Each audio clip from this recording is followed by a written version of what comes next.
Welcome back, everybody. It's been a week. No, literally, it's been a week. Yeah. And I know that We had another train wreck in Ohio, by the way.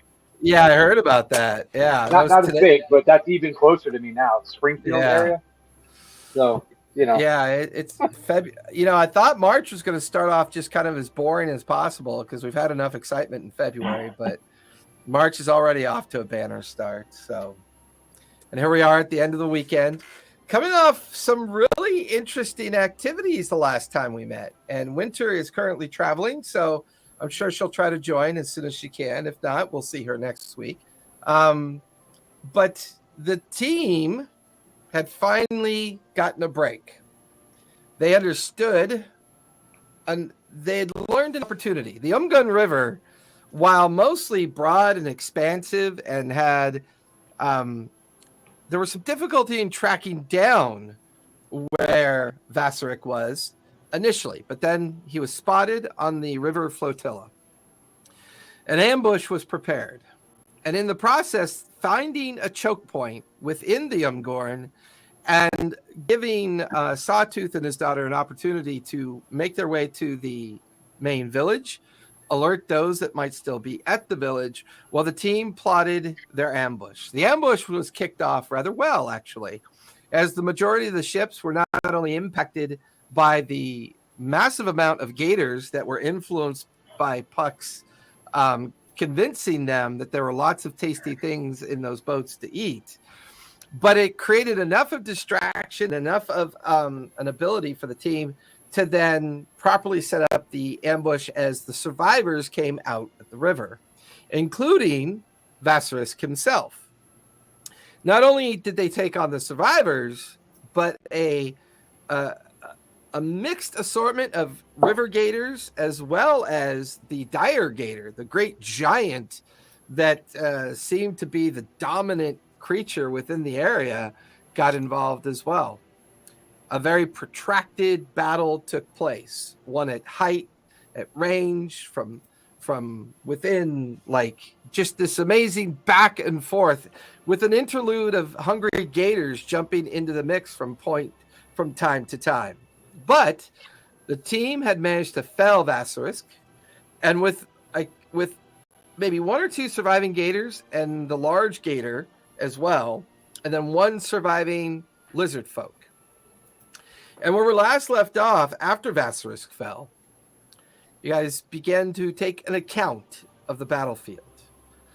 And as you do, you notice the one surviving lizard folk makes a break for the undergrowth of the jungle while being chased by the 50-foot-long gator at the same time.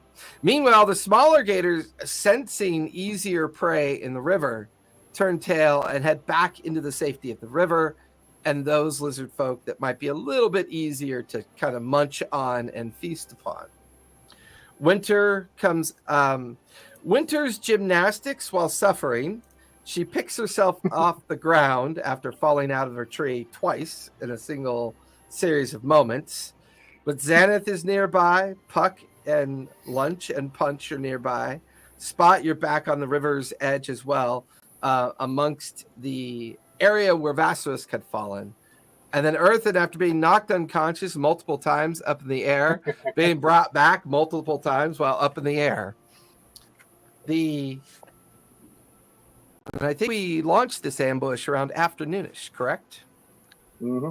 So, as the afternoon sun still lingers above the canopy of the jungle, half a dozen lizard folk, including Vassarisk, as well as at least one or two of the large gators, are kind of beginning to attract bottleflies and river carrion and other things that are beginning to pay attention that the battle is obviously ended. It's afternoon, the humidity is still there. Somewhere off in the distance, you can hear the crackle of the beginning of a like jungle storm being kind of forming. But it's that cold humidity because we are still technically in winter. So it's not like it's the heat as much as just a feeling that rain might be coming. What would you guys like to do? The corpse. Do we get the feeling that there are still lizard folk running towards the town? Like bad guy lizard folk who are still running towards the town? Give me a perception check as you begin to check the river and the area around you to see if there's any survivors. Okay, give myself guidance. It's a 2. 2. But I have good perception. Okay, 10. 10? Guidance. I mean, that's good enough to realize that the majority of the flotilla lies wrecked on either side of the shoreline. With Vassarisk's demise, you can see about 24 lizard folk just kind of melting away on the other side of the river, realizing that whatever sense of surprise and power that they had in this assault has been broken. The river is now choked with the bodies and debris of the individuals involved, as well as the ships that were involved, the great kind of river boat that Vassarisk was using. Last thing you remember seeing was a Triceratops running away up the river's edge, the great mount of Vassarisk. It would seem that the entirety of this thing was spoiled, that between ambush and Vassarisk's death, it doesn't feel like there's any immediate threat to Sawtooth's village. Awesome. Hey, Puck. Are you okay? Hey, look, temporary health was all that was keeping me alive for a minute, okay? Sheer force of will of Xanth was keeping me alive for a short term, okay? I'm still pretty hurt right now. But hey, Puck, you want to track down that Triceratops? Yes, didn't you turn it into a Bronchosaurus? Mm-hmm. Yeah, and then it ran away, and it should be back to our Triceratops by now. Yeah, eventually you feel all the I wanted magic. was it to clear, you know. Yeah, you eventually feel the magic fade. Like you get the feeling the spell just faded. But you know, it was never my purpose to injure the Triceratops, merely to get it out of the fight, and I think that was somewhat successful. I think he had a blast. I think that would be a lot more fun than walking, honestly. Sure, yeah. If it's not far away. I mean, if it's far away, it's not worth trying to chase it. But let me kind of look around. It will be nice to talk to it to see if it knows anything. They're not meat eaters, so you don't have to worry about being eaten by it. When you're my size, everything's a meat eater. Okay, I'm gonna go. You know, when you're 3 feet tall, everything's a bit of a meat eating possibility. I'm just saying. That's your tagline as a ranger. That's her T-shirt. Well, those two are kind of talking about tracking down the Triceratops, which I'm absolutely in for. I'm going to go rifle through Vassarisk's pockets and see if he has anything interesting. Okay. So go ahead and give me investigation as you begin to search his remains. Earthen, what are you doing at this point? I know you and Puck were talking about tracking down the Triceratops, but Xanath, you can see, is over by the river's edge, kind of examining the remains of the flotilla and looking for any possible threats currently. Can I examine the corpse real quick before we take off looking for this Triceratops? See if I could find out what was power, like if there was anything where he was grabbing his power from. Because in that case, you give me Arcana while Spot is doing investigation. I got a 19. Okay. 19? Okay. Not terrible. That's 17. So for the two of you, you immediately find Earthen, you immediately find his spell book. And his spell book is made out of some strange skin that you've never seen before. And it's the arcanic writing written on the front of it just has like an etched hand of like a lizard folk hand, and then his arcanic symbol emblazoned into the hand.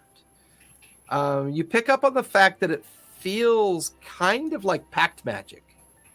You thumb through the book and you realize that what he's written in his book are spell anchoring components and kind of like invocations. get the feeling that he was very warlocky in nature, and that some kind of pact was deriving his power. Spot, on his entitled personage, there's really only two things you find of value. A ring on his left finger, and then a staff that he was wielding at the time. Other than that, not much of anything else. Okay. Do the anything strike my? Do I notice anything in particular about the ring or the staff?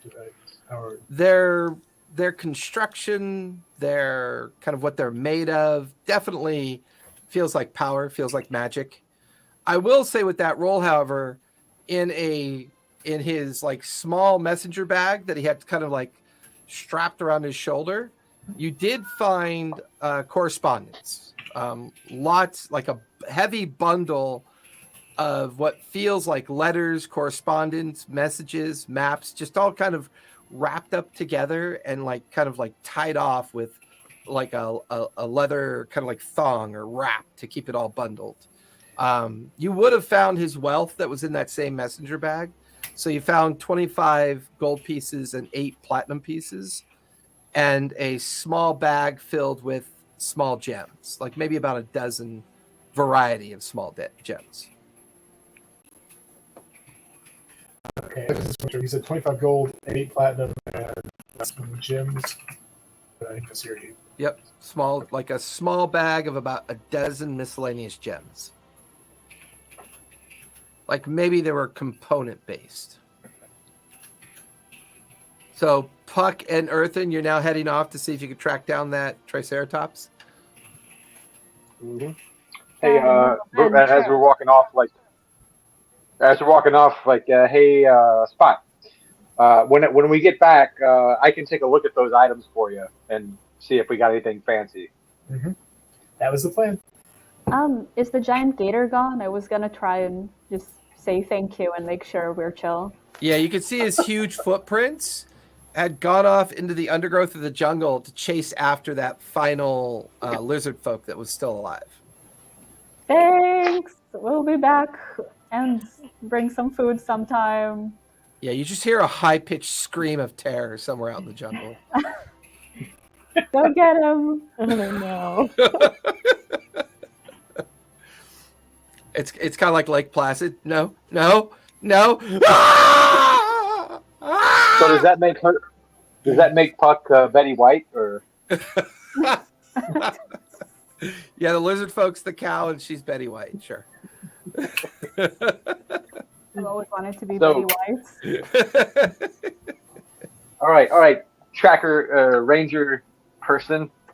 You're clearly going to be better at this than I am, but I've got a height advantage because I can fly up and look down and see tracks maybe, but I need to know what I'm looking for. I thought just in general you had height advantage, but yes.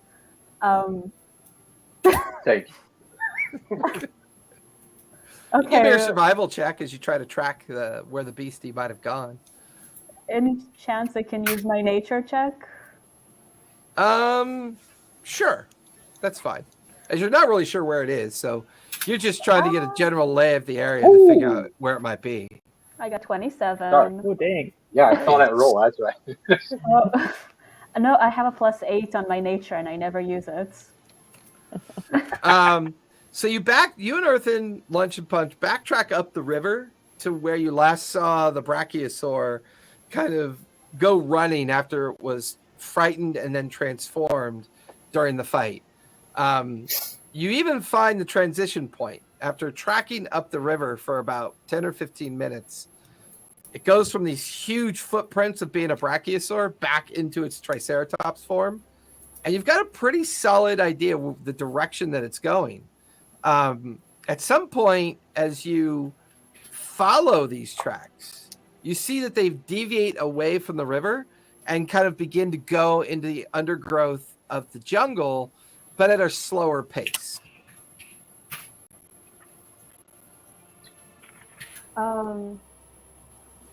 Okay, I think it should be close by. Let me just get some rope out, I guess, if we want to catch it. Can I roll perception since we're like going into the jungle now, away from the riverbank? What are you looking for? More like trying to be aware of if there might be anything else besides that Triceratops around. Yeah, give me perception or investigation. It's up to you because your pace is kind of slowed down, and you realize the creature's slowed down, and now you're just kind of looking around, wondering if this is the only thing that might be out here. Ooh. Okay. Can I That's- also well, roll that was for my reason for- perception? Sure, if you want. That's a 16. Okay, Puck.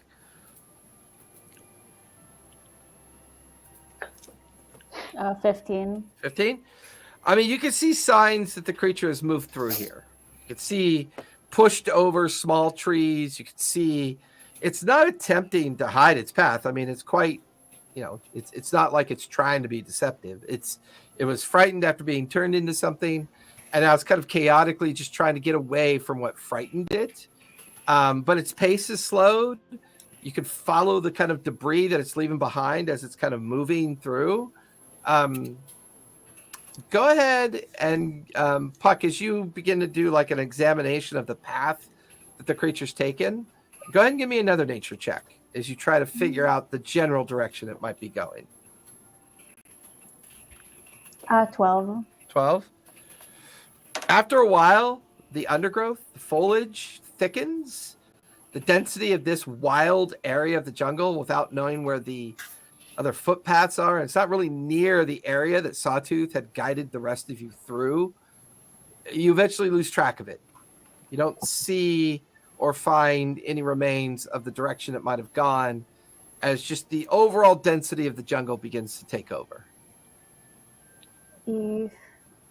Sorry, it might be the end of it, unless you want to fly up a little bit and see if you see anything, and just be careful of the giant mosquitoes and the other flying things. Good. I'm gonna like reach in the pack and grab the balm, like as a good reminder, and apply the balm because I think it's been a while. Thanks for the reminder. You want some of this too? Yes, please. And I slather myself. Oh, the mosquito thing? Activate. Yeah. Yep. I'll activate my I'll activate my ring and like kind of go up and try to look down, see if I can see anything in the if I notice anything by being up higher. Okay. Spurred. And Lunch and Punch are with you, right, Puck? Yes. Okay. So at least Spot and Xanath back at the river's edge. What are you two doing with your time? Basilisk had both Puck and Earthen have wandered off. Winter has climbed back up into a tree to keep an eye on the river, both upriver, downriver into the open lake in the direction of where Sawtooth Village is. So far, no survivors have approached. Spot, you managed to take everything of value that you could think of off of Basilisk's form. Xanath, you're still down by the river's edge, just kind of looking at all the debris and still keeping an eye out on any potential threats. But with you two being down by the river, what would you like to do? I don't know. I kind of feel like running off after Earthen and Puck. That Triceratops, that sounds pretty fucking cool. Just hear a heavy sigh coming from the tree. Yeah. That's where it's just like, oh, fuck. Dino venture. Yeah, Look, I am A-okay about chasing after like the lesser deadly species. I'm totally okay with that part. It's not only a lesser T-Rex, deadly until it decides to sit on you, but sure. It's not actively trying to kill me like all the others. So. So Xanath, anything you want to do at this point? Yeah, I think I'd like to send a message to Korgoth and tell him that we, have sort of put off the ambush. Some survivors have run into the woods. We don't think they're coming towards the village. Sawtooth is dead. What are you doing now? Not Sawtooth, Basilisk. Vassarus, yeah, not Sawtooth. Okay, so you send a message. Bit less than a minute goes by. Excellent. Me and my daughter are on our way to the ambush site. Be there shortly. Awesome. So, Earthen, as you begin to float upwards to try to get a better vantage point, Puck, as you're watching, something in the canopy of the trees shoots out towards Earthen. Earthen, you watch as this canopy spider just leaps out at you and grapples onto you. Give me either athletics or acrobatics, please. How many hit points do you have? I can do acrobatics better than athletics because athletics is a joke. Okay, athletics is a -1 for me, so let's really not roll that one. That's fair. That's fair. Oh, nat 20 plus 4. Woo! Nice. I rolled a 19 plus 6. Oh no! So as you think you're about to get away from this thing, you feel the legs wrap around you, almost like this huge, spindly creature latches around you, and you feel the mandibles dig into your ribs for 6 points of piercing damage. But I need you to make a con save. Yes. Sorry for laughing at this. This is great. Well, I mean, you're in kind of like a strange area of the jungle. There's wild things out here. So that was why I was rolling perception, man. Yeah, I had a 30, or I had a 29. That was why I was rolling perception earlier. So. Oh, okay. Hang on. I gotta look for my modifiers. D&D Beyond just conked out on me for a second. It's a 14 without my modifiers. Okay. So that's -1 plus 2, so 15. 15 was the DC. So while you're able to avoid the poisonous effect, you will take half of 16 points of poison damage. So you only take 8, and you're not poisoned. But you're currently grappled. Okay, so that was 8 plus 6, right? Mm-hmm. Yes. That was 8 plus 6, right? Okay. Yep. All right. Just make sure I got my count right Puck, there. as you've got you're like, hey, Earthen, where you just watch the spider come out of the canopy, grab onto him and pull him back up into the jungle canopy. And you're like, and he's restrained and grappled and pulled up into the tree. And now you could see about a half dozen other canopy spiders beginning to kind of jump from the treetops in the direction where he's been pulled up into. Well, fuck. Spider!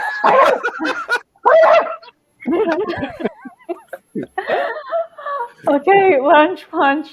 Let's go help the bard. And I didn't know we're playing Jumanji.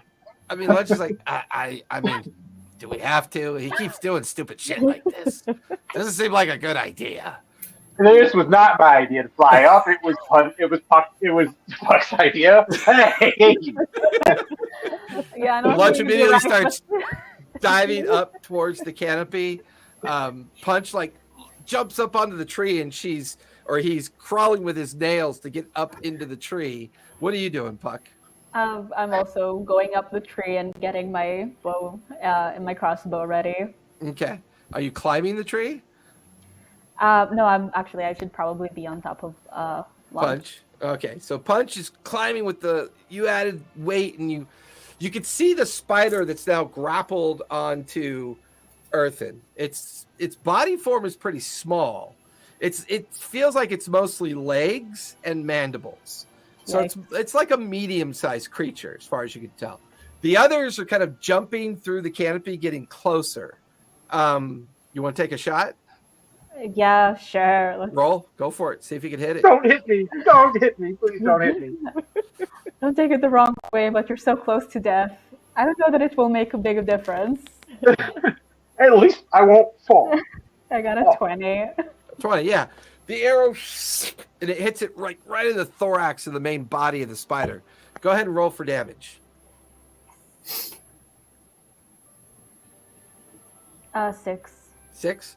You watch as the thorax of the spider, like its abdomen, pops.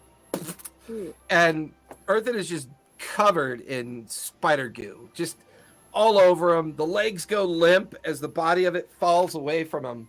And he's just floating there alongside the tree, just spitting out spider goo out of his mouth and eyes. And now you can see about what was once a half a dozen, about a dozen of these spiders now beginning to come closer. Get out. Okay, I tell Launch to take Earthen away, and me and Punch are gonna book it. Okay, so you guys jump down the tree. Lunch comes over to you, Earthen. I think we better get the fuck out of here. Please.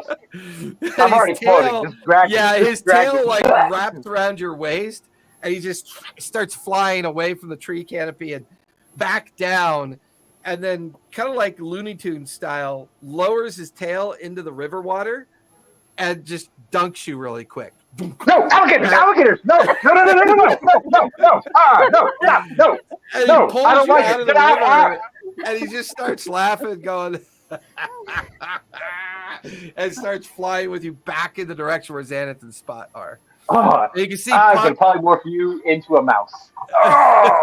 you can see Puck and Punch are kind of, Puck is on Punch's back, and he is like gallivanting along the river's edge. Eventually, Spot and Xanath, after they've been gone for about a half hour, and then Winter climbs out of the tree, the five of you gather up in the area.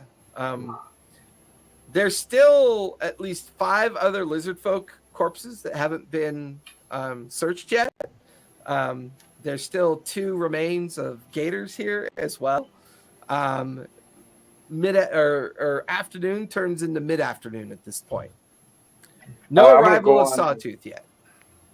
I'm going to go on and cast Mass Cure Wounds since we're all huddled up together now. Okay. As long as you guys are within 30 feet of me, I'm going to Mass Cure Wounds because I need it badly. Sweet. Every time we try to dino venture, something really bad happens, I've noticed. Well, I actually rolled on... I rolled on D&D Beyond. That's at 13, so... Nice. For everybody. Oh, shoots. All right. Yeah. I think pets included, I think, right? Let me see how many people that affects. Each target, yeah. 6 creatures. So, yeah, there's 5 of us, plus this Punch or Lunch, either one, hurting. Oh, thank you. I'll give it... One of them. I can't give it to both of them because I'll get 6 total. So there's 5 of us, plus one of them. Lunch is a tank. I'll give it to Punch. Okay. Lunch is very much a tank. Lunch is a tankier tank than I am. He's like the most scared tank though. Like he's a mouse tank. I'm not scared. I just believe in self-preservation. There's a difference. You are clearly like beefier than everyone around here, and you're talking about self-preservation. You wuss. It's a sign of intelligence when you choose not to fight. And he kind of flies off. Right. Right. That's what they all say. All right. What you doing? Just here for markers, Dad. Just here for markers. She heard all the ruckus and was like, I need to go check that out. I need to get a marker. Now I'm feeling re-gingered with my new hit points. I'm going to start searching the other lizard folk bodies for anything interesting. Okay, give me an investigation check as you do that. Okay. Hey, leave me that ring and the staff, and I'll ritual cast identify while you're doing that. Not so good on that one. I only got an 8. Okay. Other than their kind of ceremonial weapons that are kind of traditional to lizard folk, their armor, while nice, is just kind of like an amalgamation of organic skins and bone and kind of like thorny protrusions like embedded into the armor itself. For the most part, they don't seem to carry anything of wealth, or these were warriors. These were warriors and people about to go into a major battle, and they just carried their equipment and their weapons. That's all they had on them. Can we check out the boats that like? Absolutely. I mean, there's at least a half a dozen of them that have fractured up on this side of the shore, and now you can see from where Xanath was on the river's edge, just huge piles of debris everywhere, both out in the water and mostly the choke point itself. Well, the main river itself was anywhere from 80 to 150 feet across at the widest point. The choke point's only about 30 feet across. So with now it's filled up with debris. It's kind of creating its own whitewater kind of rapids as the water's kind of coursing over the debris. And every now and then a piece breaks off and drifts down towards the lake. I'm gonna kind of look at the others and be like, I can literally walk on that. Is there anything you guys want me to take back over since I can just get it? Hand me that ring and staff real quick so I can sit down and check these things out. Okay. So your ritual casting identify on those two items. Mm-hmm. Yep. Is the larger boat that the Triceratop was on visible? Yeah, the back end of the fractured end that's like jutting out of the water is closer to your side of the riverbank. Nice. Okay, I just kind of raise my hands. Lunch, do you mind dropping me in on that? Sure. He grabs you by his hands, flies you over, and lets you go. You kind of 3-point land, like right on the teetering side of the deck, but it's flat enough and not too over angled that you're able to kind of keep your footing and keep your positioning. But you're up looking down at the fractured remains of the boat going down into the river. And down in the water, you can see piles of like weapons and siege engines and other things that were on this boat as well. You could also see the chains and restraints that were used to kind of keep the Triceratops lashed onto the deck during travel. This feels like the flagship, like the main riverboat that Vasilisk was using. And you can see about a dozen or so partially eaten floating remains of lizard folk. And then every now and then you see a 20-foot long gator surface and float for a minute, kind of float over by a corpse. Its mouth opens, chews and rolls and pulls the remains underwater. So the waters are very much busy with gators feeding on the remains of the lizard folk army. Hey, buds. I guess I just start looking for anything I can scavenge or anything that might give us information. Okay. Specifically, there's the guilds that they're trading with. Okay. Give me investigation as you begin to look through the interior of the lower deck of the riverboat, as well as anything that might be on the remains of the top deck that you're kind of standing on. I got 19. 19. The one thing, there's a couple things that you find. The first thing you find is the restraints were made by the copper makers. You recognize their emblem. So clearly Vasilisk was having some kind of trades with them. You also recognize that they were bringing enough equipment to set up a siege with the village of Sawtooth. And for the most part, everything you're seeing tells you you've probably broken that opportunity for them. You also notice from this height, looking out and away, you can see 3 small dots on the lake that are getting closer. And then you can see a dot up in the sky that's gradually getting closer as well. Oh, shit. Okay, it seems like somebody's coming. I'm going to kind of try and hide. Okay. Are you staying on the ship or getting back on shore? I'm going to stay on ship. Do you let the others know? Yeah, I make wild hand gestures. So, Xanath, because she wasn't here earlier, Yeah. you see a panic Waving puck back. pointing out towards the lake and up in the air. You get the feeling that might be Korgoth getting closer. All right, I do a big wave to Korgoth, and I'm like, Korgoth is coming. They're on their way. And he watches the pterodactyl comes banking out of the sky. As it lands, you see his daughter jump off, and then he turns back into his chieftain form. And he's looking around, taking in everything. To say that you're skilled is an understatement. You may have broken the back of their force. Is Vess? And he looks, and he walks over by you, Earthen, where you're off to the side examining the staff and the ring. And he stands there for a moment, staring down at Vassarisk's body. He takes a moment to mutter a few incantations. And then he brings his hands together. And there's like a loud kind of pop of arcane energy.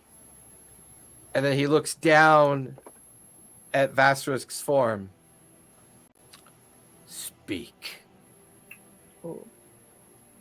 And then Korgoth looks at the rest of you. What shall we ask him? Who was he dealing with? Who were you dealing with? His, like, dead form rises up off the ground in, like, a half-sitting position. His broken neck kind of lolling to the side. I was dealing with those that offered me wealth and opportunity. You just see this sickly kind of evil grin come across his face. Korgoth goes, this one's not cooperating. We'll have to be clever in our questions. We have 4 more.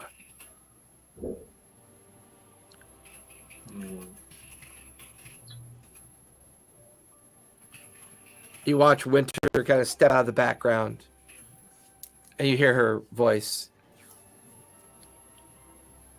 What's in the pit mines? And then Korgoth goes, what is in the mines? There's a guardian, the eggs, the plan, the tomb, and the great shadow lies there. Kind of like tries to fight at the effect of the speak with dead. This one could be lying as well. I don't know if we could trust these answers. We know some of these things could be true.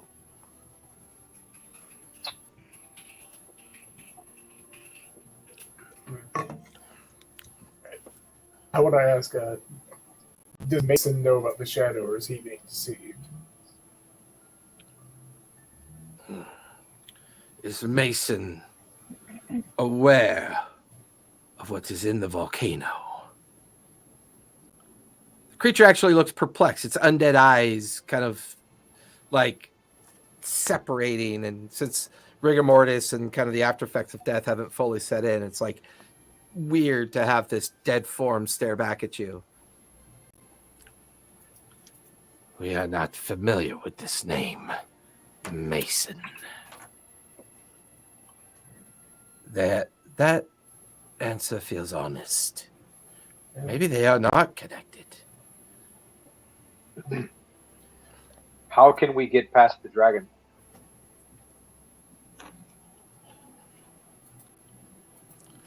What is our likelihood that we can defeat this dragon? The undead form of Vassarisk. I would encourage you to try. Tooth falls out of his broken jaw. Korgoth just looks back at all of you. Final question. What shall it be? What happens after the Great Shadow is released?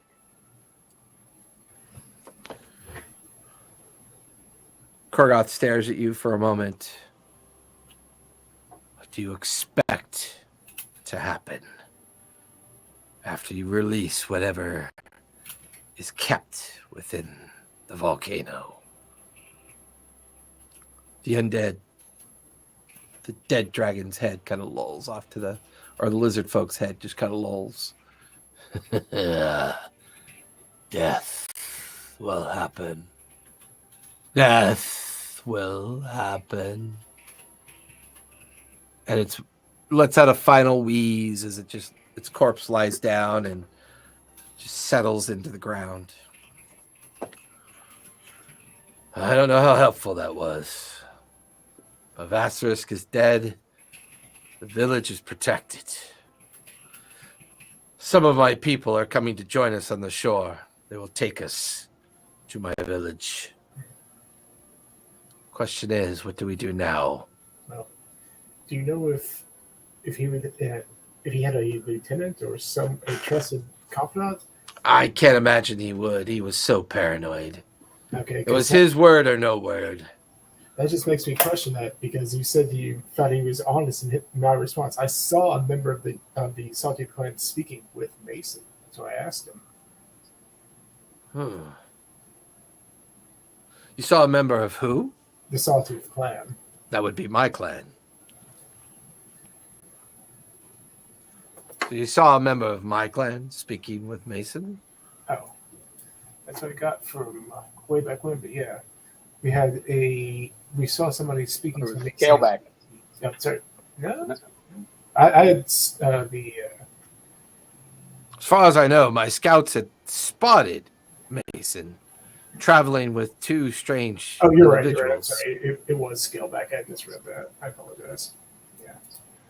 Scaleback clan was but according to what we just asked him, he has no knowledge of who Mason is. Or he could be lying.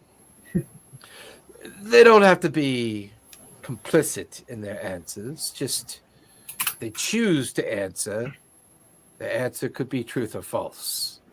I think we were getting some truth with more false.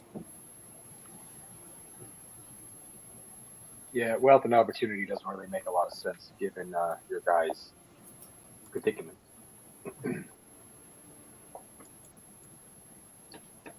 You guys hear a Did I click?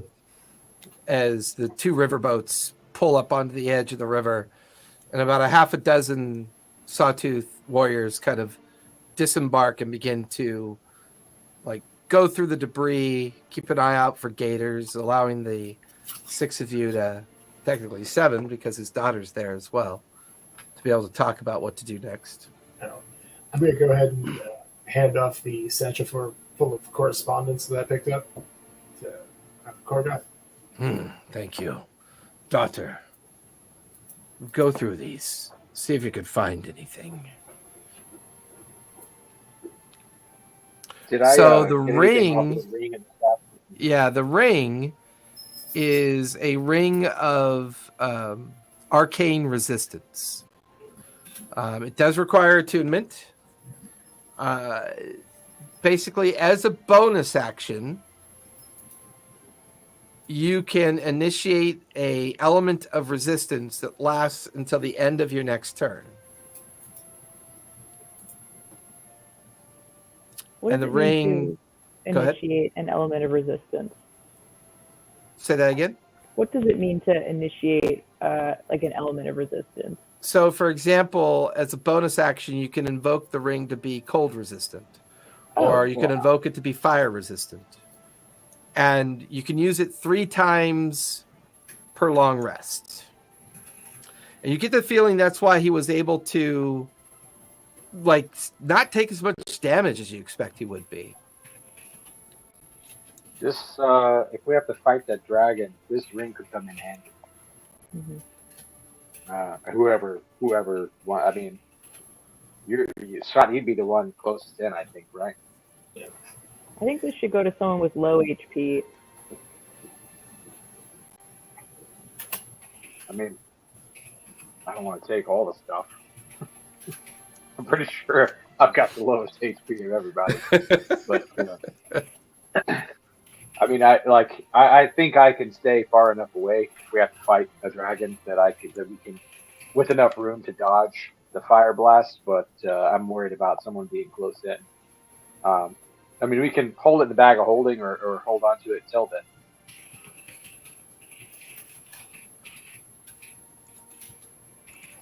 All right, so again, I'm just taking notes on this. It's a ring of arcane resistance, and basically the user can choose a form of damage to be resistant against up to 3 times per long rest. Did I get that part of this right? Okay. Just making sure. I'll slip it on my hand for now until we but I haven't attuned it or anything, but just for holding. Yeah. Go ahead, Puck. Oh, I'm still on the boat, right? Yeah, you're still up on the back end of the boat, and you watch as a couple of Sawtooth's clan members come over, and they see you up there and kind of wave up at you. Okay. Am I able to take the chains that they were using on the Triceratops? You kind of examine them. Each chain link is a foot long by about 3 inches wide. The chain itself is maybe 12 feet long. Probably weighs a couple thousand pounds. Well, fuck. It's pretty. I mean, this was a pretty big creature, so these chains are pretty robust. Oh well, I tried.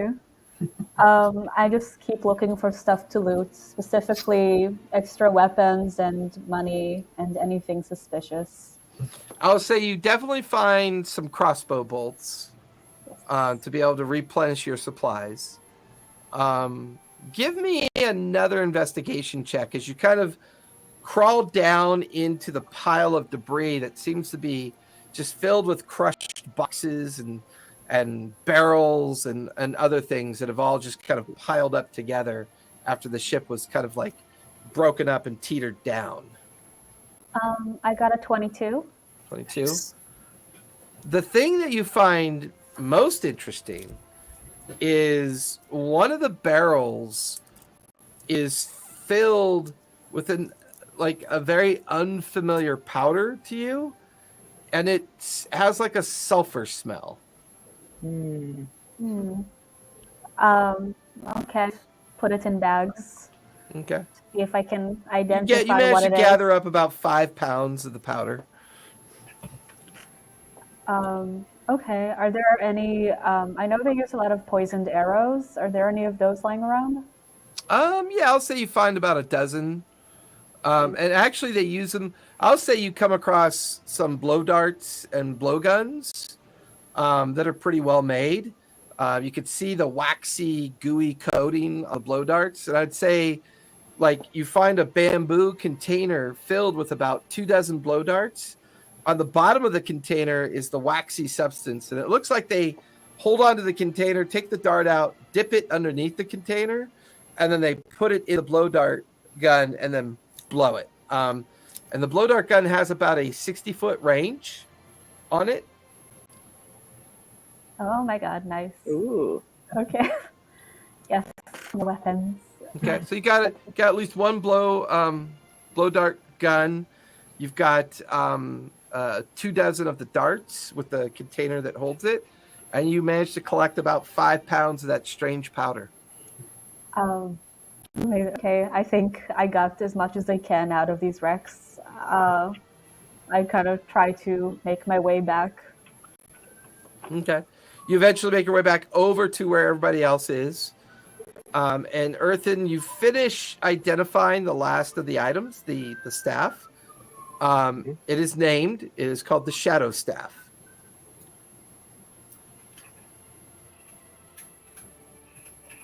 Well, that's fancy. And it reveals 2 things it can do. It can store up to 2 spells of level 5 or under. It also gains the wielder who attunes to the staff a +2 to their spell attack modifier. Ooh. Well, Once again, this is probably whatever his pact was with, he was designed to be formidable. And once again, this makes sense as to where he got those extra spells from when he was seemingly exhausted. But his spells, man, when they came at you, they did damage and they were very effective. yeah, this could be really useful. Yeah, so this staff, Um, I feel like I'm keeping all the items, but the staff it can contain spells. I can hold 2 spells of level 5 or lower. Well, it could contain 2 powerful spells. Let's say that. And they'll contain spells based on who they're attuned, like who the staff is attuned to. Okay. Right. So you can contain powerful spells, 2 powerful spells in the staff. It also improves your attack modifier for your spells. So Xanth, I mean, you're the other caster here. You're the other one with some kind of non-physical attack ability. I have just a quick question on that. Because for the physical attack, like what can the staff itself do, or is it just? It's the equivalent of just a basic quarterstaff. Okay, cool. I didn't know if it had anything special. It feels like a combination between an arcane focus and like a staff designed to enhance somebody's magical ability. It doesn't feel like a melee weapon. It feels very much designed for purposes of magic. Okay. I could put 2 raised deads in that staff. Yeah. That could be really useful in a fight. Not that I mean, if what you raise from the dead fights with us, but... Oh, well, raised dead is But just for bringing you guys back to life. Oh, well... I mean, I have that ability as well if I've got the components.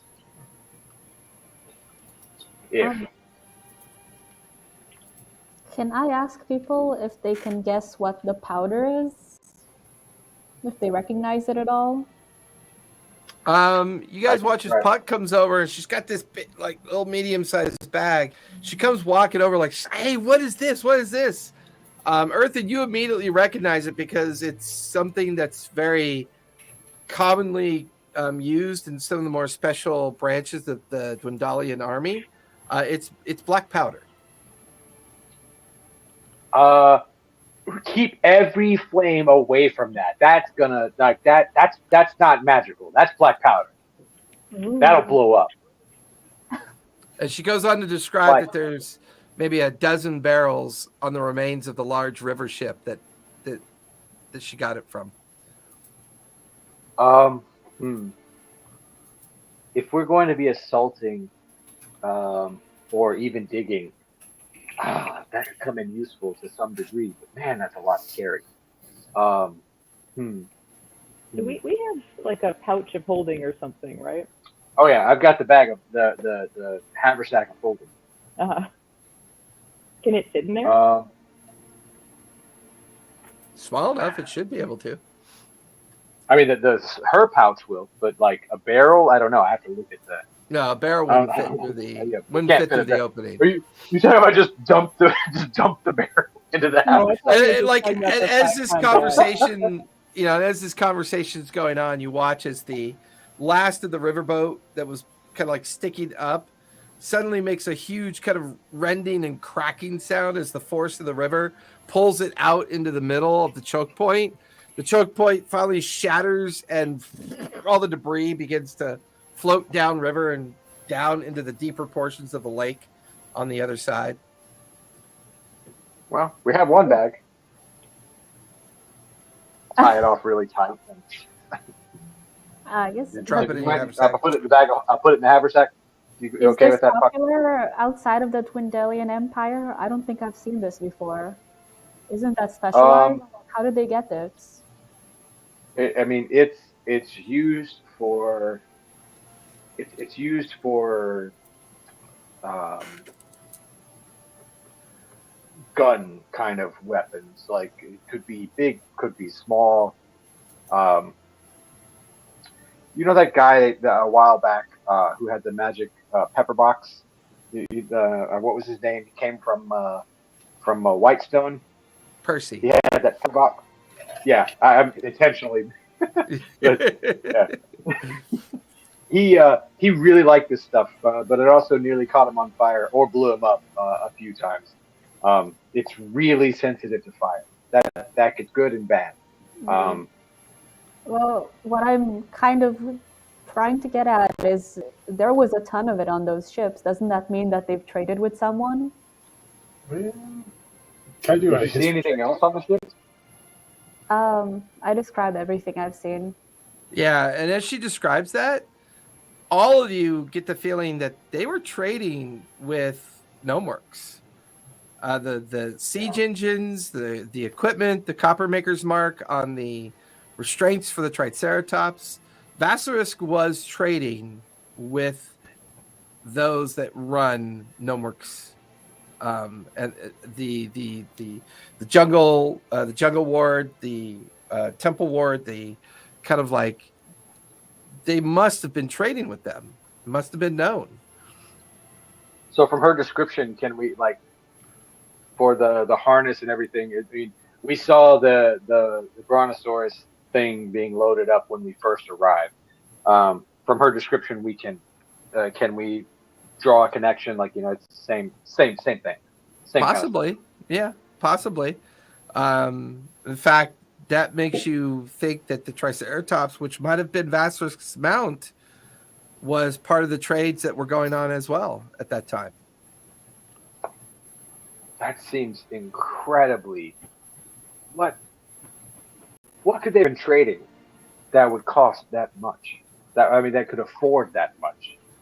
Maybe somebody in Gnomeworks wants what they want. Maybe they were one of many that could end up in this position and, you know, fill in their shoes, especially if there is somebody wealthy in Gnomeworks who is kind of pouring money into this. All the magic dust, gunpowder, the siege engines, the siege animals. This is a lot. Well, did you guys have any ideas how to proceed from here? Is anything left at all of the ships, or are they all completely broken out?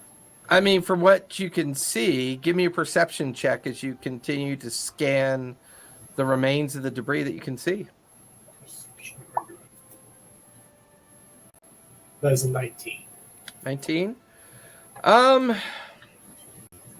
Looking around, yeah, it's whatever the river is pulling downstream and sinking into the lake. I will say this much: on the opposite side of the river, there's at least 2 intact river boats that are up on the opposite embankment that had disgorged some of the other warriors that kind of fled off into the jungle line. So there's at least 2 boats that are intact on the other side. All right. Hey, Puck, I want to go take a look at the other boats, just see if I would have loved to do this on the flagship, but see if maybe there is something, any compartments that the officers didn't want the men to know about. Maybe, you know, some smuggling things for documents or other effects. You want to come with? Up, sure thing. And I go on top of the head, get a piggy ride. Yep. All right. So I'll dash over to the other side of the river. Okay. Deftly avoiding the many alligators feasting on the remains of the other lizard folk. You kind of, you know, Spot's showing off. He's kind of using them as like ways to kick off, and like he'll be right across the water. He'll see an alligator just floating there, like eating a piece of lizard folk, and he just walks across it and then brings the 2 of you over to the other side, leaving everybody else on the other side of the river. As the 2 of you arrive, there's these 2 large ramps that have been kind of laid down. The riverboats are like flat bottomed, maybe about 10 feet wide, about 20 feet long. These 2 boats are filled on the back end with what looks to be supplies and crates, and all of them you could see like branded ironed into the wood of each of the boxes the mark of the Coppermakers as well. You could also see one mark that doesn't look too familiar to you. It looks like almost like a wheel with a hammer in front of it and an anvil underneath it. While the other ones are the traditional insignia of the copper makers. All right. I want to take a look at that one non-copper makers. How large is this? Like, can I physically? It's a pretty large size box. I mean, you'd have to move things out of the way to get to it, but you can get to it. But it's like as you move boxes out of the way, you go to kind of like pivot the box, and it's very heavy, incredibly heavy. How's the lid held on, or how? It looks to be nailed on. Like if you had a crowbar, it might just be like just a simple pry it off. Okay, can I slip my claws underneath where I can see the nails are driven and just try to lever it up? Yeah, give me a strength check as you do that. Strength check. 22. 22. So as you and Puck stand there, you crack the top of it off. The minute you do, you realize the lid was holding all four sides together, and then all four sides come apart. And there's it looks like a large, bulky item covered and swaddled in like cloth or linen. Right. Just look at Puck, like, let's unwrap. So you start unfolding, unwrapping. It's an anvil. This is less exciting than I was expecting. And it's covered in strange markings. Oh, that seems maybe cursed and magical. Let's get Xanath on this before we accidentally curse ourselves. All right. So, gonna continue looking, see if there's any other things. Do I notice anything that, do my thief eyes pick out anything? Anything interesting? As the anvil lies there, just that explains why it was so heavy. But yeah, going through the rest of the supplies, it's more truncheons and kind of like those ceremonial weapons that they were using. Arrows, darts, more blowguns. Clearly they were it feels like there's more equipment than people were involved. Almost like they were planning on finding more potential people to get involved. Oh no, they had more allies, or they had a brainwashing thing, or it's bad news. I don't like this. I'm gonna try and call Xanath and Earthen over, see if Lunch can help them cross. Yeah, I'm on it. And Lunch kind of flies back over, flying in between Earth and Xanath and Skalari and Krogath, Korgoth. Puck says she found something. I don't know. She says it's no big deal, that it's probably nothing and everything's fine. So, but she'd like you to take a look at it, Xanath. I signal from the other side of the bank, just looking very... Puck is doing her best Team America. Looking distressed. I think she wants us to cross over. All right, I don't have a way to get over there, so let's just. Korgoth comes over. Let's just take one of the river boats. My people ferry us over. There's nothing left here, and kind of guides Winter and anybody else who wants to join onto one of the boats. The two large warriors kind of using these long poles to guide the riverboat over to the other side, and then kind of hits the other side of the embankment. And Puck, you can see everybody now getting off and coming towards where you and Spot are. Xanath, the first thing you do is when you see that anvil, it immediately strikes you as a religious object. You don't even need to make a check. It feels ceremonial. It's the way it's made, the way the engravings are. There's obvious religious runes. Give me a religion check as you get closer to it to try to understand what it is. all right. Can I ritual cast detect magic while we're like crossing as well? Yeah, that's fair. What'd you get, Xanath? I got a 10. 10? Okay. So your detect magic picks up on heavy divination magic, Earthen, coming from the anvil. Zenith, do you read Dwarven at all? I do not. Okay. You do recognize it as a ceremonial anvil with a lot of Dwarven writing and runes emblazoned into it. But other than that, you're not really sure what else it's capable of. If we need to, I can concentrate and try to read that thing. Looks like it's in Dwarvish. Does anyone read Dwarvish? I don't remember if I do or not. I think that might be a different character. I'm checking now. I don't. I got Elvish. No. But I can comprehend languages, if we have to. I've got that. It looks like it's definitely a religious artifact. I just can't tell what it's for. Well, You're mute, me, Puck, if you're talking. I point towards the symbol on the box if anybody recognizes it. Do we recognize it? I need to would roll? say Xanth and Spot wouldn't, but Earthen, you can give me a history check. I'm going to use a lucky point Okay. for that. I can't remember I have those. Oh, glad I did that. That's 13 plus 5 plus 2. That's a dirty 20. You recognize it as the symbol of the Faith Keepers. They are a guild and organization that often hires others to find ancient dwarven relics.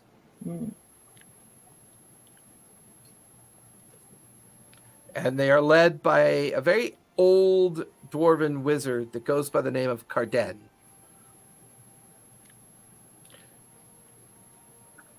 He's known as Carden Broadfoot.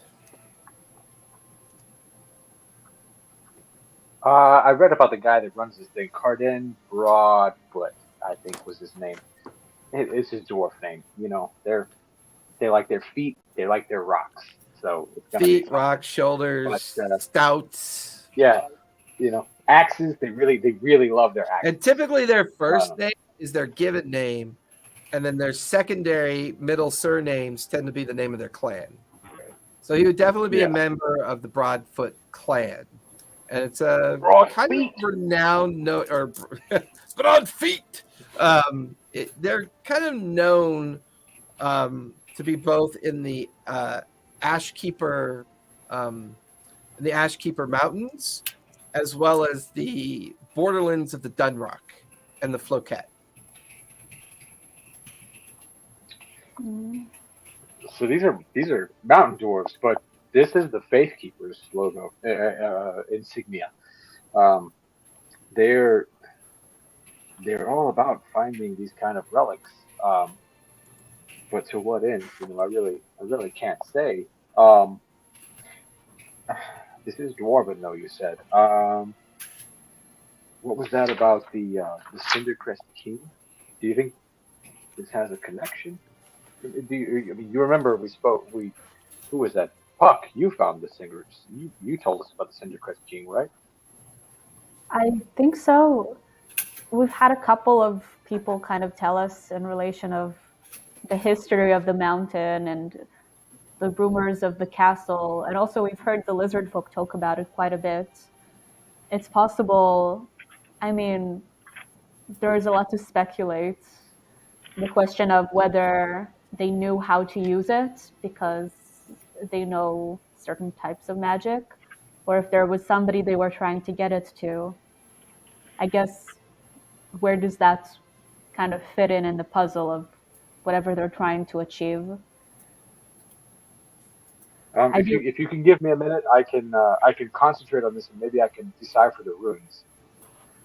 Okay, I'll say my only fear in staying here too long is potentially having their friends find us, but maybe we'll be Well, okay. we have these guys now. here now, right? You have about a half a dozen of Sawtooth's, warriors nearby. So far, there's been no And some- sign. Oh, that's Um, true. Korgoth is there.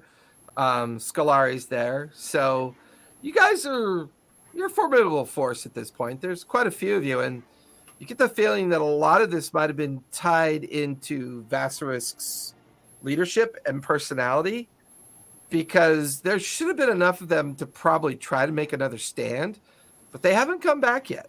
They still haven't returned. Hmm. So I'll take some time and try to ritual again, because I don't have that many slots left. I'll try to ritual again, comprehend languages, Okay. and read the angle. So it's going to take time. So whatever happens in the meantime. Okay, that's fair. We might have already asked him. Can I ask Korgoth what he knows about the Cindercrest King, or whether they have been blocking access to his tomb? I'm not really sure. The Cindercrest King, I suppose it could be a reference to Thordak, but we haven't had Thordak? much. Thordak, the leader of the Chroma Conclave that laid waste to the capital city of Amman. Hmm. He was known as, I believe, the Cinder King, but I don't know anything about a crest. This feels like something new to me, something I'm not familiar with. I think I've heard a few times now of a dwarven tomb buried sort of deep within the island with a relic. Hmm. And I wonder if The that's island's about- very old. It could be true. I don't know. I don't know of any dwarvens here, though. That seems strange. And I certainly don't recognize the Cinder Crest. It could be... Maybe it's a reference to a name of something. Here you clearly have a magical item with dwarven relevance, but I don't know why dwarves would be relevant here.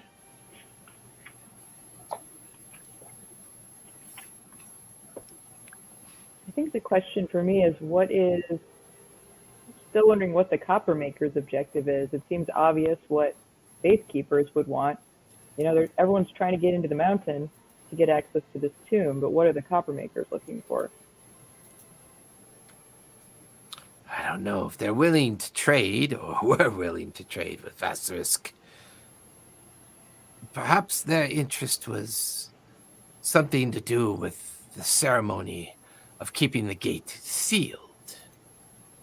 There are many parts to this ritual. The gates being resealed every 100 years is generational. The ceremony itself involves the reforming of an ancient stone, imbuing it with magical properties, and then sending it back or setting it back into its placement and seal within the obsidian gate. For whatever they are digging for on the other side of the island. Not really sure what that purpose would be. I think you stated that you had friends on the way there to investigate. We The do. We have friends possibility? headed that way, and we've heard nothing from them in a while. I don't know. I see more questions than answers in front of me. That is certain. However, our ceremony is in 2 days. I would feel better if you and your friends would remain in the village until after the ceremony. Then we can take my people and head towards the mine pit. And there we can recover our eggs and deal with the dragon at the same time. As long as the gate remains sealed and secure, the embodiment of this shadow creature cannot get out.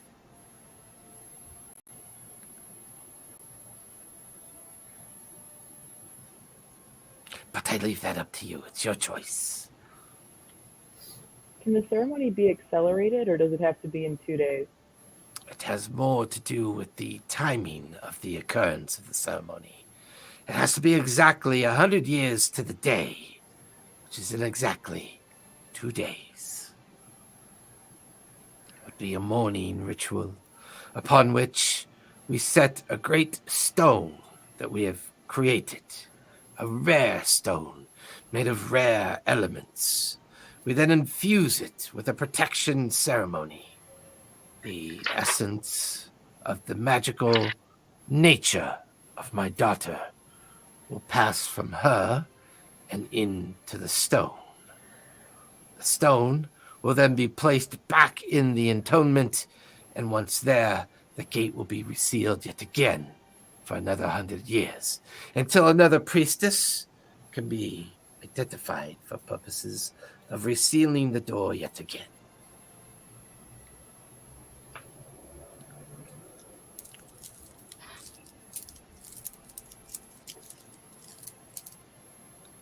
Would you like us to stay as bodyguards for the, event of it? It seems like a lot could go wrong. My concern is that if there are other allies or people interested in what we are doing out here, my fear is I will not have enough to defend against the ceremony. I feel that you and your friends offer a measure of protection that could be helpful. Well, that's nice of you. Well, you've proven yourself. I think it's more on you than it is on me. Well, we would love to help in whatever way necessary and to be on the safer side, since it seems like this might be a vulnerable position.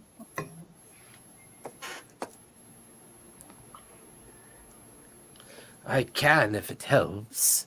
I could gather up 4 of my best scouts, send them in the direction of the mine pit, and see what they can discover before we leave. That sounds like a good idea. Earth and Xanath, what is your instinct telling you about how to approach this? Have I deciphered the amble yet? No, you're still working on it. It's pretty complex. Okay. Yeah. I Xanath, can't really think right now. I'm busy. Sorry. sorry, Xanath, what is your instinct saying? I think it's right that this ceremony is a priority. I'm concerned about Nala. She was, there were people who were not in great shape down in the pit mines. That was this morning, and it feels hard to wait another 2 days. But the ceremony has got to be the priority. That seems correct. I guess let's see if I can try and reach out to Zivo and see if anything is going on her end, and if we can get maybe people that she knows to help out with just making sure everything is safe. Just back up in case. And I'm gonna go into the boat and join Spot in searching for loot, because I'm a gnome. I'm a sticky-fingered gnome. Kind of leaves Xanath alongside Korgoth and Skalari, as well as maybe 3 or 4 of the remaining warriors that are just kind of keeping an eye on things. Puck and Spot begin to try to search through other boxes, trying to figure out what's here, what's not here, what might have value. Earthen, you feel your sense of focus on the anvil waver for a moment. But you bring it back in, and you continue to focus on the runes and the writing. And After a while, you realize that the dwarven runes are translatable runes of simple kind of understanding. They're describing something called the creation anvil. All of the symbolism feels like Mordane's references, and this is either a representation of what they believed, whoever the dwarves were that made it and then put the symbols on it, believe it to be the anvil that Mordane created the world on. It feels like a spiritual focus. It's definitely magical in nature. It feels like it's capable of something. And it feels like it's very out of place, like it was taken from somewhere else and then brought here for a purpose.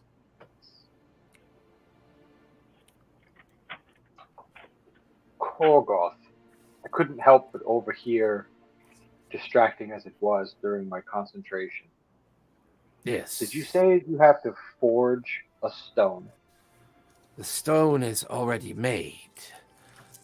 It's made of rare elements, and then we place a protection ceremonial representation of our magics within the stone, becomes fused with the gate, and then reseals the gate with a divine protection of spirit. This anvil here is at least it's a representation of the creation anvil. Are you familiar with? I can't assume you're familiar with dwarven. I know that they are small, they drink a lot, and they're smelly. Other than that, I don't know much about dwarves. But the theology of the dwarves, more than the creator of all things, this is this anvil is imbued to be a representation of that. It definitely doesn't belong here. Unless they had a purpose for it. It is part of their equipment that they were bringing to siege my village. How do you forge your obsidian key? How do you forge that stone? We gather up a strange green kind of element that can be found near a mine near the Obsidian Gate. It holds a lot of magical properties and magical abilities. I believe when I spoke with Sibo during one of my travels back to Gnomeworks and to the Underdwell, she called it, started with an R, residual. Residuum? Yes, that is what Sibo called it, residuum. No, residuum is only available. Here. Residuum is only available at Whitestone. At least the refinement of residuum. How? There's residuum here? Sibo described it as being very raw and unrefined. I'm going to pull out my bag. And I'm going to pull out the bag and open it. Because I still have my residuum bag. And open it. The color is off, but the look of it seems right. The residuum, it's a strange word. We actually call it the water of life. We use it for minor ceremonies and invocations of divine understanding. Our people and our lore tells us that this island was formed when a great tool of the gods fell from the sky. It erupted in the center of the island, brought the volcano to life, and inside that great light that fell to the island was the god meant to be imprisoned within the volcanic prison. These are stories and superstitions passed down, but it's part of our pantheon, part of our belief, and we feel that this star, that when it fell, passed a great life on to us. And that is the root of our religion. That is the root of our understanding of our relationship with. Anybody remember who his patron is? Hang on. It's called note checking, folks. It's called note checking. I know. I'm digging. Come on. A little bit Melora. about, yeah. Is it Laura? Okay. Yeah. So Yep. he's describing how him and his people feel that the origin of discovery was made. The origin, even though he's over 500 years old, his people are almost 1,000 years old during the time of calamity. And he's describing an instance within the legend of their belief and the origins of their interpretation of life. A great star fell from the sky, landed on the island, created the volcanic prison, and ever since then they've been tasked with their agreements with Melora to keep the obsidian gate sealed and to keep the prison safe. And I would say you guys' exposure to Residuum and some of the conversations you've had about it, there's a great many people, including the Derolo Academy, that believe the raw source of Residuum is and possibly could be a byproduct of meteorite or meteors that have fallen towards Exandria's surface over great extended periods of time. It's vibranium. Depending on your perspective.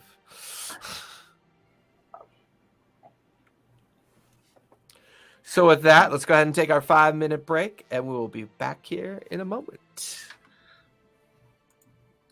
as we are getting closer to the source. Yay.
You should be asleep.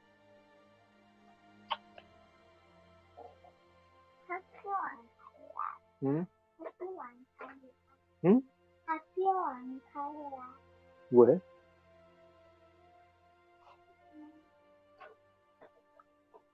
I bet you could wear your medal to school tomorrow. Show your teacher.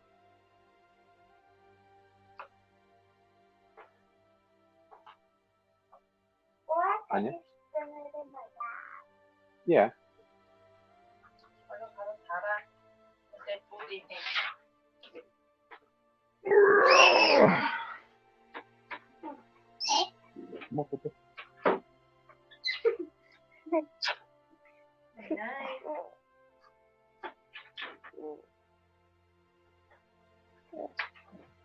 Oh, shit's hard to get through the door this way. 1 second.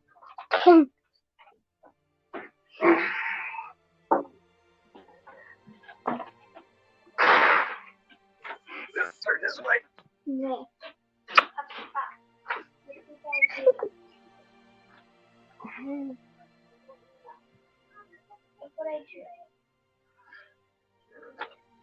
Nice. Eerie or airy? I can't believe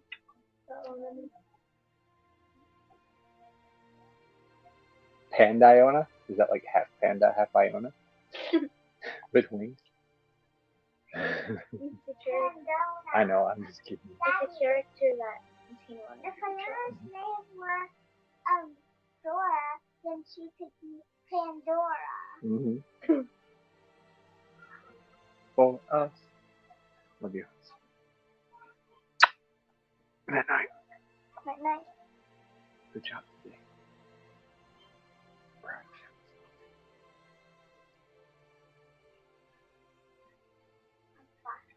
Let go of my legs so I can give you a hug. Yeah. While I was swimming, I got some sort of rash on my, like almost got a rash. It might be from climbing out of the pool when you put your knee on the edge. Yeah. But it hurts every time you rub it. Yep, it's kind of like a rug burn. Except metal burn. Yep. Love you, girls. That itself is really rough. Mm-hmm. Hey, I'm gonna turn the light off because it's bedtime. My side and my shoulders. Probably pretty sore, pretty tired. And here, they all hurt on the outside. Uh-huh. Like a rash. Oh, you're gonna put that away, Iona? I don't want to turn the light off if you still have it out.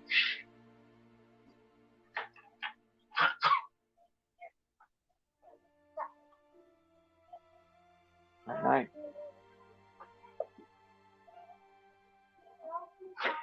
Love you, girls. And then you Museo. Where's the other Nausicaa book, by the way? Huh? There's only one here.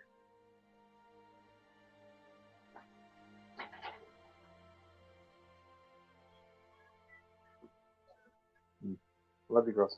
Ta. Night night. And then you Museo.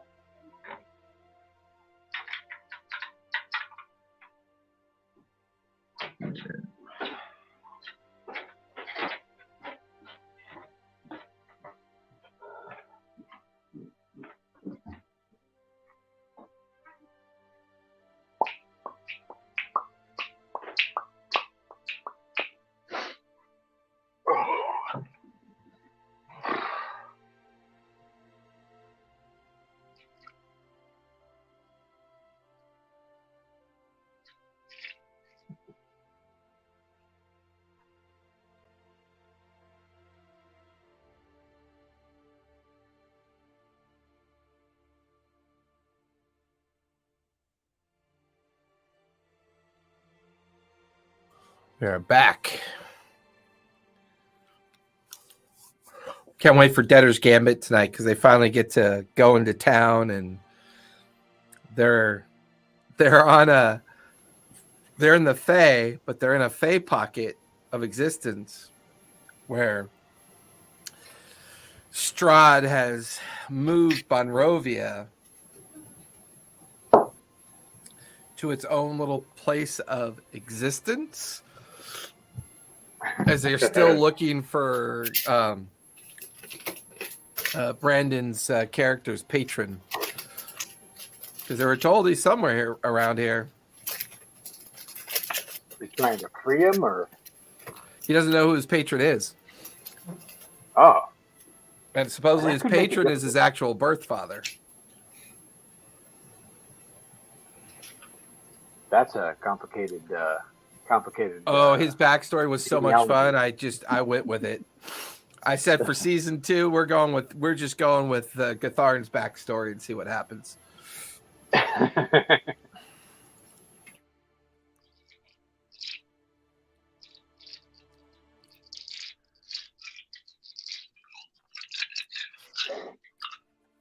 There's Puck. Oh, we had swim team today, so swim meet. Oh, Yeah. very cool. So, Oh yeah, my younger daughter knocked all kinds of times down. So. Good day. so with that, what would you guys like to do? It's now mid-afternoon. Puck and Spot, other than finding more equipment, more weapons, nothing of monetary value at this point. Just lots of equipment intended to be used on assaulting the village, as far as you can tell. Nothing, no compartments that I can see. Nothing that triggers my thief sense. No, nothing specifically. Can I take a look at the correspondence? I know he handed it to Korgoth. Can I request that from Korgoth to have a look at? He points over to his daughter, who's got it kind of like underneath her arm as she's having a conversation with one of the warriors. Make sure I get her name right before I call her name. Scolari. Scolari, yeah. I was going to check on it. Scolari, excuse me. Could I see those, please? Of course. I have not gone through them yet. She pulls them out from underneath her arm and kind of hands them to you. Okay. Yeah, I'm gonna kind of just glance over them. Are they? Can I tell if they're common or if they're? Give me investigations. You start rifling through them. I'm gonna burn my last lucky point for that one. Okay. I'll give you guidance on this if you need it. Oh no, I'm good that time. First time was a 4. Second time was an 18. So Okay. I was certain a 4 wouldn't get me anything, but second time that's 18 plus 3 plus 2, so that's 23. You find a batch of documents between the copper makers and the faith keepers about the transfer of funds, the requirement of a magical device designed to shatter a spell of containment, as well as continuous promises to the faith keepers that once the discovery and understanding of the location of the special item or items or quantity of items is found, that they may proceed with their plan. It's very cryptic, and it's written in such a way that if you don't know what they're talking about, you may not know what they're talking about. So this is either done this way because of fear of spies or other threats that they didn't know about.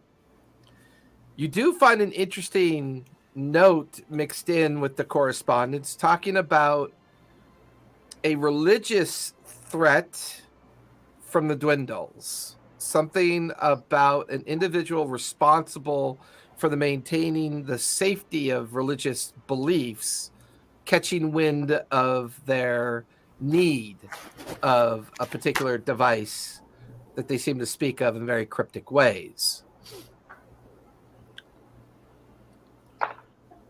I'd also say you find a laundry list of supplies and meeting points. You find a very detailed list of all the different villages that have been taken over. There's at least 14 of them. You also find a very well-detailed map. And the map is now in Discord, and it's called the Dark Depths. Can I try to I'm gonna hand that off to Funk. Okay. Thanks. I'm gonna try and use the map of Revelation in connection with this. You recognize it as the base and root foundation of the volcano. This is an extensive understanding of what is in the base of the volcano. The correspondence described the entry point. The entry point seems to be near a point called the Ember Fields. And this is where the mine has been dug. They go on to talk about the area called the Lava Worm Reach, which is to be avoided. There is an internal mountain range within the base of the volcano called the Shadow Peaks. There's another area that they call, that seems to be the one that has the most interest in the correspondence, called Tiana's Reach. And that's where the number 1 and the effigy of a hand is coming up out of the ground. That seems to be the focus of their exploration, is reaching an area within the root of the volcano called Tiana's Reach. Ooh. I noticed there's also a blue part indicating maybe an underground water area. Is there anything I can notice or can kind of like combine it with as far as like the upworld, like actual land? Is there any kind of river or lake that would make sense in conjunction with it? Based on what you're reading, it seems to be more of a place of mist or a place of unknown shadow. Ooh. Yikes. Jinkies. Scooby-Doo copyright. Scooby-Doo's not nefarious teenagers trying to solve mysteries.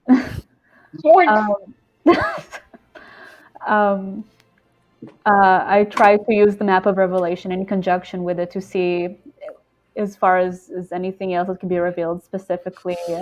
Hard to tell other than what this map that Earthen just found, because the problem you've been having with the map of revelation is that it reveals to you that there's something powerful at the base of the volcano, like in the interior, but there's that resistance, there's that magical resonance that seems to prevent a true revelation of what's in there.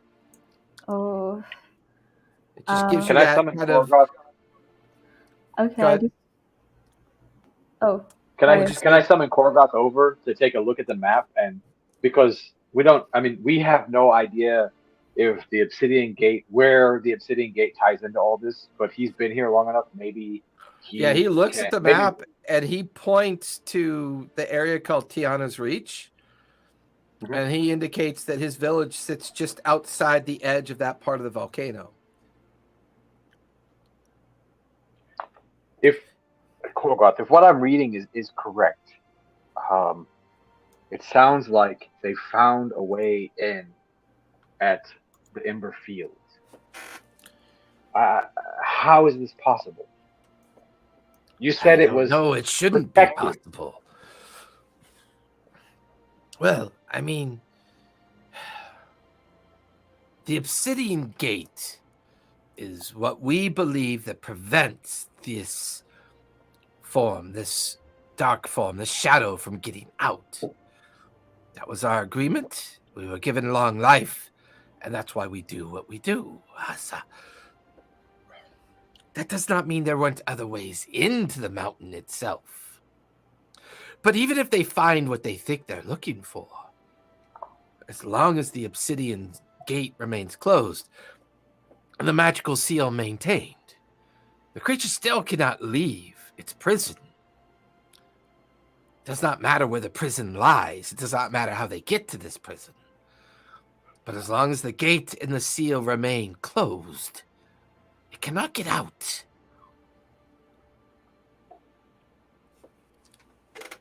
It's hard. I'm not good with maps. I know Puck is good with maps, but you would know this island better than we do. Where would the Ember Fields? Is that roughly in correlation to where our friends may be? Where your wife, where your mate may be? Possibly. I don't know. The village that she was in charge of is further away from the volcano and not as close as it is normally to us. Protecting the brood and the hatchery was the purpose of that village. Right, but they were stolen away to the place where the dragon is, on the mines on the other side. Well, they're describing the Ember Fields as the place where they've dug the mine, is it not? Yes, I'm just making sure I'm not... My scouts have only ever gotten close. They've never actually been there. Your friend Xaneth is the one that scried, I believe, is it not? On the location, she would offer more understanding than I. Xaneth, come here. So this map was among the correspondence.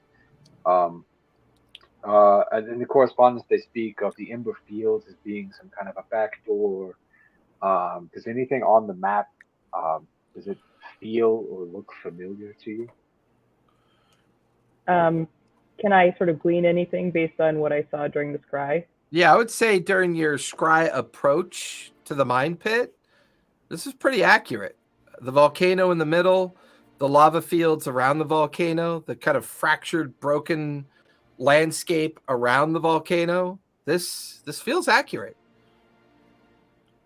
Does it feel to me like the place where knowledge is being kept is the Ember Fields? That's where the pit mine was? Probably. Okay. Feels pretty much like that's where they might be. Yeah, this actually looks really consistent with what I saw in the scry. I think the pit mines are in the Ember Fields, like the correspondence suggests. Can we tell where Sibo is, like, in relation to this map? Sibo feels like maybe she's north of the fields. So maybe she's closer to the lava worm reach. Okay. Where they said not to go. At least in the correspondence, that they're in their effort to explore the area, they're describing Tiana's Reach as where they're trying to get to. There's something about the Shadow Peaks that seem to be unexplored, but there's absolute insistence that the area of the lava worms should be undisturbed.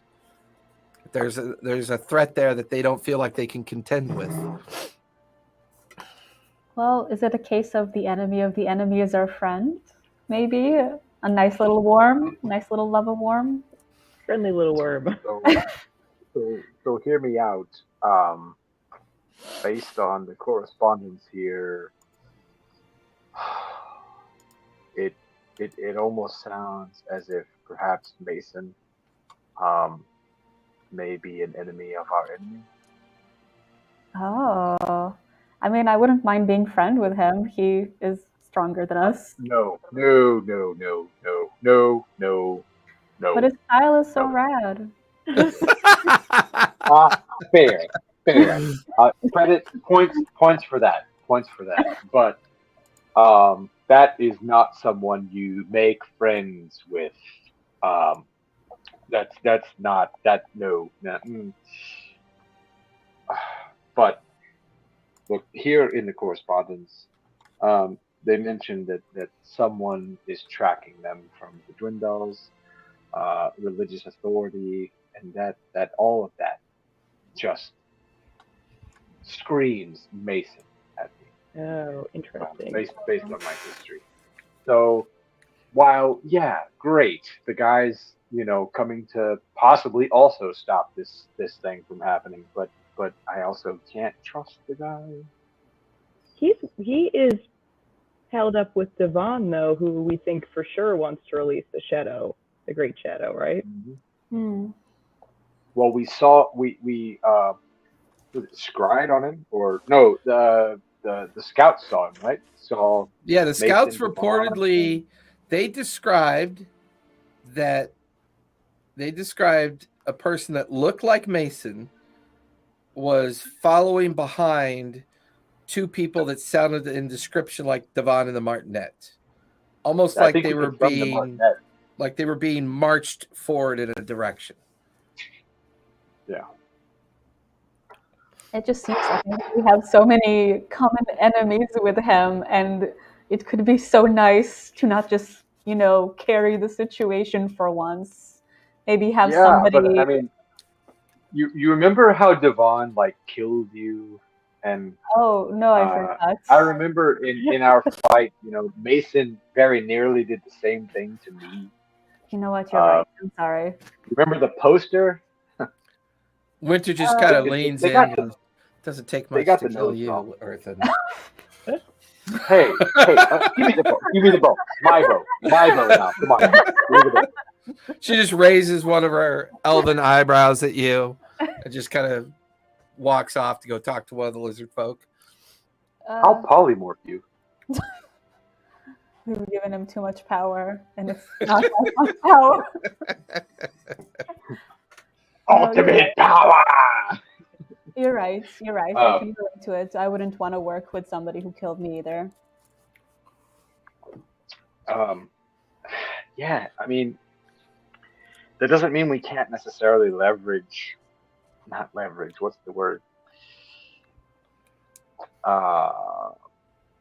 utilize him as a distraction, maybe. Oh, okay. I mean, if he knew the dragon, was guarding the entrance to this whole thing, Vassarix seemed to think that it was a good idea in a sarcastic way for us to attack that dragon. But what if we could coerce Mason and Martinet and Devon towards the dragon? I mean, I do love the idea of them getting the brunt of all of these terrible, horrifying things that are guarding the situation. I guess, let's see if maybe Xaneth or Spot, who is a pretty seamless assassin, can get more information on them. Because at this point, if we're going to be sitting ducks for 2 days, they might still be doing things, and they might still be doing like bad things. Well, to be fair, the only reason Mason got in a fight with you guys is because Puck, followed it. Forgot. All you did was not that follow you guys him. know that, but I'm just saying. But he was super. Hey, he was tricky as shit in that library, man. That was not cool. Hey, He was speaking just of merely library, investigating and following up on some leads. I mean, but wait, it's just Zan, didn't you perfectly. say, after your scry, didn't you say something about the priests? That the temple and all that stuff we saw. I don't think so. Remind me if I forgot. I thought you said you were talking to your helmet again, and you asked them something about like the guys up on the city. Cords They got were... tangled. Give me 1 sec. Oh, well, I thought yeah, you when I asked- was talking to Helm, that he said there might not be any clerics of Helm on this island. helmet. Yeah. Sorry, I get them confused. Yeah, God, or a simple thing you put on your head. Sure, it makes sense that you get that. You talked to confused. both of them, so I don't know. But you said there weren't any on the island, right? But there was a statue of you and all those guys that said they were followers of Helm, right? Right. And a dead priestess and a manhunt on the surface. Mm-hmm. Oh.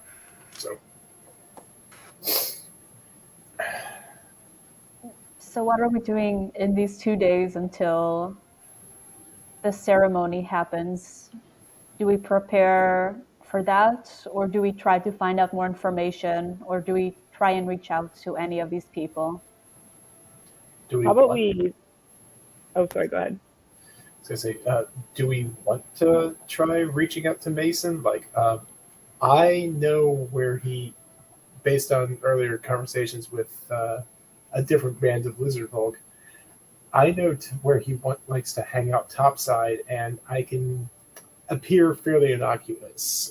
I know we fought, but can come in apparently unarmed. He doesn't need to know about these. I don't think we're close enough, are we? I think don't we think he's down in the mines? Well, was according leading, to the scouts, he was on his way towards the volcanic portion of the island. Also, Go ahead. before I forget, should we maybe destroy this magical thing that might open the gates for that horrible thing? Can we destroy the anvil? Hold that thought, because I had an idea on that, but kind of opposite version. But yeah. But our Korgoth, are any of the scouts who tracked the flashy guy and the flashy girl and the blonde guy that tried to kill our friend pretty successfully? Wow. Are they? You came back. I don't bring up the fact that you died every 5 minutes, but I'm gonna. Hey, She sticks out her little gnome tongue at you. the last time I woke up in that fight, I was spinning around on my back. It was really awkward. I opened my eyes and I almost vomited because I was spinning a lot in the air. You also What? recently got eaten by a spider, but continue. I'm gonna Yeah, start whose idea was that? Hey, Airfin, fly up in the air. See if you can see the Triceratops I print. physically told you to look out for danger. It's not my fault you couldn't notice it. I warned you. I gave you the bomb and everything. Never mind. Anyway, Korgoth, are any of those scouts?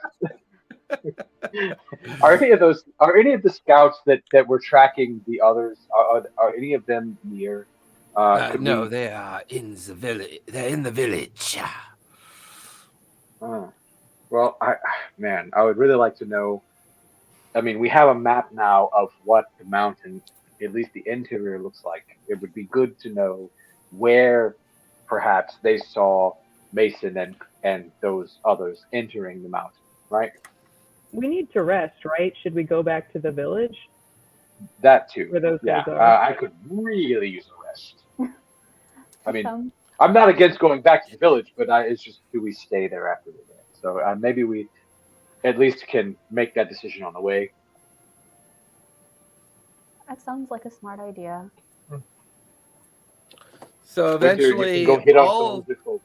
and we'll say as this conversation's been going on, some of the lizard folk have been hauling a lot of the gear and equipment from the other riverboats onto the ones they have brought over. So they're taking advantage of all the surviving equipment. I was say, can we take the riverboat that has the anvil? Assuming the anvil may not be able to move, can we just take that boat with us? After they take all the other equipment off, the riverboat's very much movable. So Korgoth directs 2 of his warriors to guide the riverboat through the choke point and onto the lake. So at this point, there's now 3 riverboats, all of it filled with Korgoth's people. And those 3 riverboats have been pushed off the edge of the shore as you guys are now floating across the Umgorn Lake. I'll stay on the one with the anvil. Okay. The riverboats are maybe about 5 feet apart, 10 feet apart from each other, so you guys can kind of see and hear each other. And it's a shallow lake. For the most part, it feels like at some points it's maybe as deep as the poles will allow them to push. Every now and then you see great freshwater anacondas kind of float up to the surface and then kind of go off towards these strange kind of like rodent-looking creatures that they begin to hunt. You can see great raptors dipping down into the water and pulling fish out of the water. This place feels like very in tune with the natural environment. Off in the distance, you can see the embankment where the village sits, and then right beyond the village, the first kind of set of large craggy peaks that make up the outer ring of the interior of the volcanic portion of the island. And then way off in the distance, you could see that kind of pinkish glow of the active volcano in the very middle of this great ring of crag and peak. And you drift across the open, shallow lake, and you come through like the reeds and plants that kind of make everything up.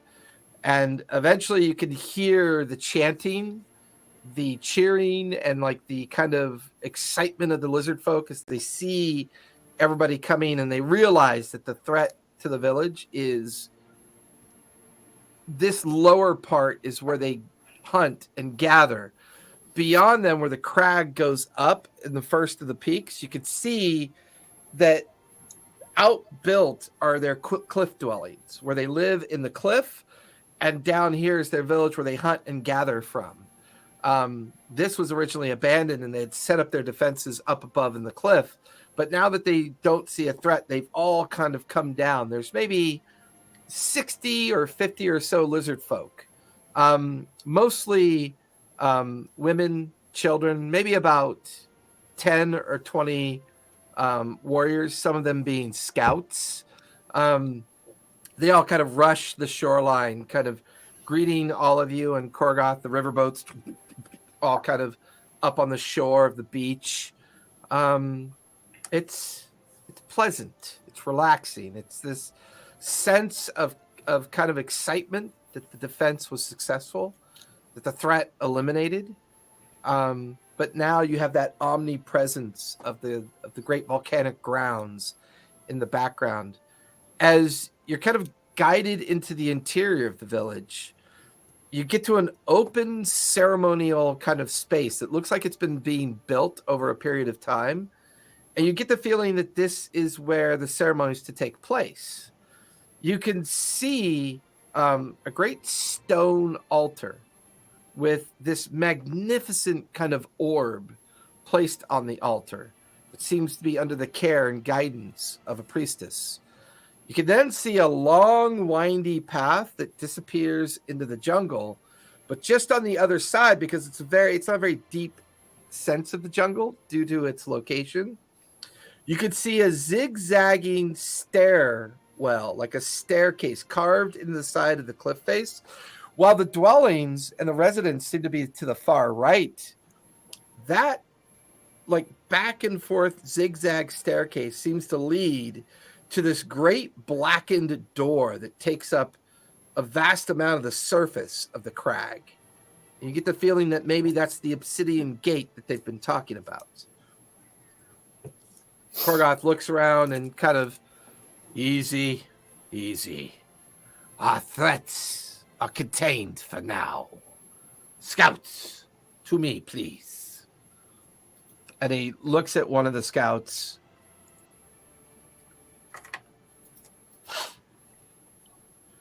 Trelith, please stay and speak with these 5. They have questions for you. As far as the others are concerned, head up towards the fields. Find the mine pits. Korgoth, Yes. who is it that forges that stone? I would like to. Can they come as well? That would be the priestess and her students. I will get to her in a moment. I need my scouts. Charlotte, you stay and speak to the others. You, the other 3, head towards the mine pit. Be on the lookout for any of Scaleback's survivors.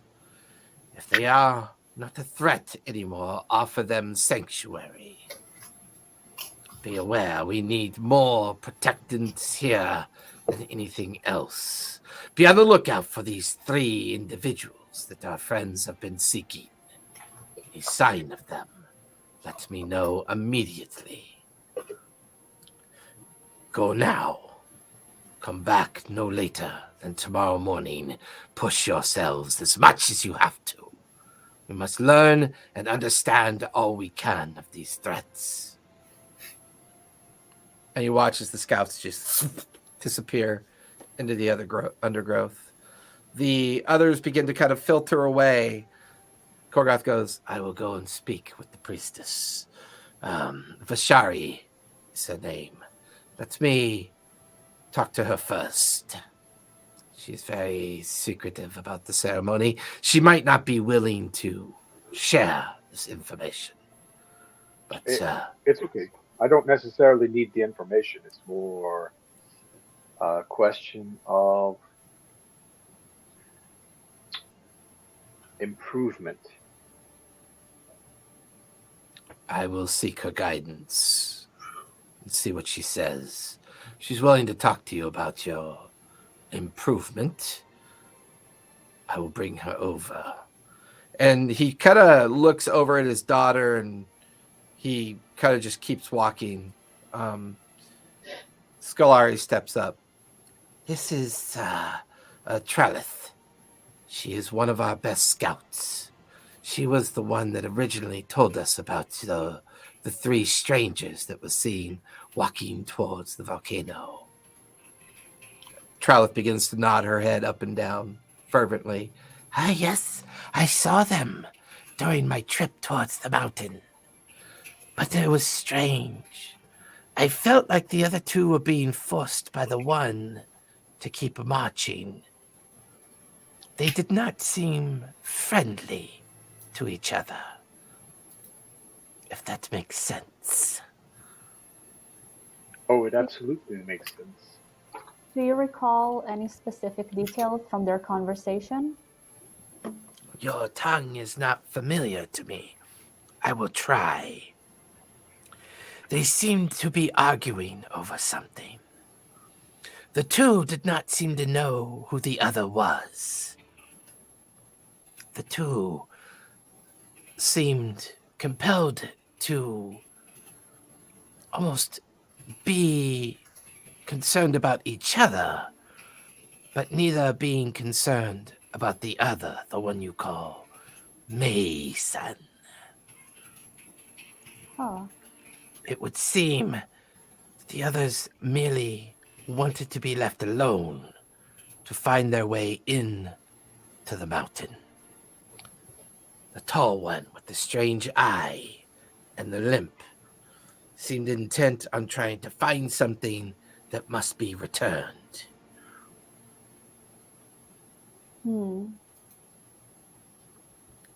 Did he Hey. mention... I'm sorry. No, go ahead. Oh, did he mention the name of the thing?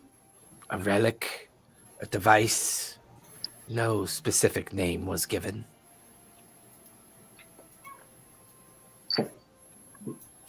What are the odds he's looking for this anvil? I mean, the anvil's not from here. It clearly is not from here. It was brought here. It doesn't fit anything here.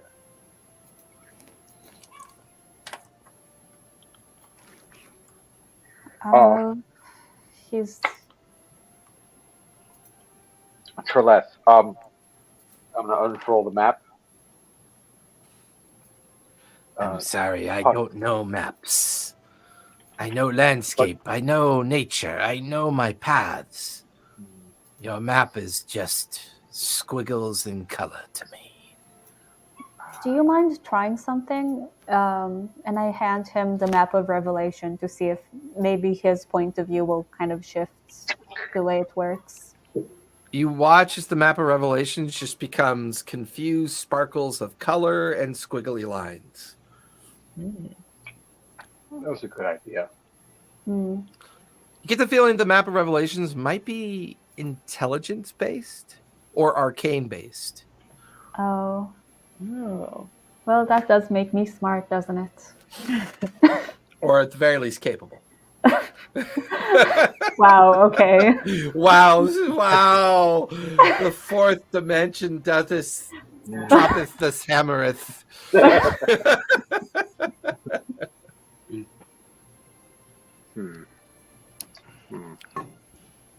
And what if could Treleth, could you describe the area where you saw them? Maybe that might give you some idea. There were many to trees scry, and but not- rocks. They were near a mountain. They were on one of the hunter paths that we use to hunt bullets. So it's known to us because we hunt. We also hunt the rock shell raptors near where they are as well. They wouldn't be too far from the small tribe of stone giants that live up on the cliff face of the mountains as well. At the very least, if they can't tell us, Korgoth surely knows these places. I think he can read a map better. Actually, if we take a long rest, I can do locate animal or plant for the rock raptors. Ooh. I think we're gonna stay here for the night at least. Unless Spot wants to go chasing pirates again. One last I'm still question. very disappointed in all of you. I'm gonna minor illusion of pirate ghost. You watch as a dozen lizard folks scatter in fear. Intruders! Wait. They bought it. Before I forget, are you aware of any trees with red fruits? Maybe I kind of tried to describe what the insane or afflicted goblin mentioned, where he fell into the base of the volcano? I mean, that particular fruit, we call that blood fruit. Mostly because it's the color of blood. It's quite sweet. It grows everywhere on the island. Oh, It's a very shame. common kind of almost like just a very succulent fruit that many creatures eat and others eat. Our own people harvest it as well. Have you ever traded with a guy named... Sorry, give me a sec. I'll be right back with the name. I think it was like Wickham's or something like that, but let me see what I wrote.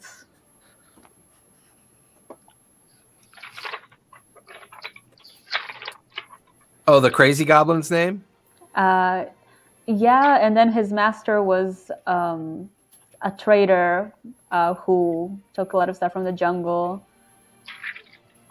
Yep. Hang on. And I got he it. was I got it written down somewhere too. named after him. This is my favorite part about playing this game. Wiggins Von Shaw. man. Yes. Oh my Wiggums. God. You're Yeah, it was Wiggums. amazing. Wiggums. Like Chief Wiggums. Wiggums, like the Simpsons guy too. Have you ever traded with a guy named Wiggums or seen his posse around? I'm a scout. I do not trade. Others in the village might trade. Normally it's Skalari, Korgoth, or sometimes Vashari that goes into the Underdwell to find things of value that our people might need, things to make weapons or other accompaniments that we might require. Sorry, this name is not known to me. Thank you. Do you mind asking around? Certainly. I will go ask about, and then I must join my brothers and sisters on the trail. Thank you. And Talarith just kind of disappears into the crowd of ever kind of like lizard folk going back to what they were doing, either fixing fishing nets. Some are on guard, kind of on the peripheral of the village. Some help guide the children back towards the great platforms that raise up into the cliff face to get them back up into safety. I would describe their cliff dwelling, even though it's like within a volcanic cliff face surrounded by jungle. It's not large. There's not a lot of it, but it's enough to kind of help at least 100, 50 families be able to live here. So you can tell that they've suffered a bit of deprivation since Vasarisk's, kind of campaign of destruction. And obviously, Nalith is still being held over in the pit mines. But you do see one particular area on the cliff face that looks very ceremonial in creation.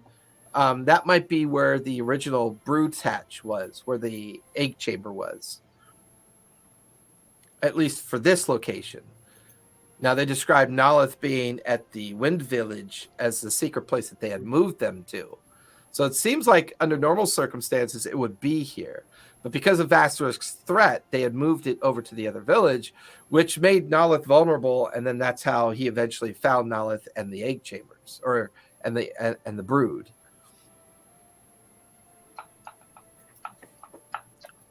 It looks particularly empty up there. Skalari sees where you're looking. That is normally where we keep the brood. Up in that chamber. Under the guard of our watcher. He is an ancient creature that resides up in the cliff face. His purpose, to keep a watch on our brood. But unfortunately, he has fallen ill. It can no longer do what is required. I take it he's not a little then. No, he is not of our ilk. He is of a different kind of creature.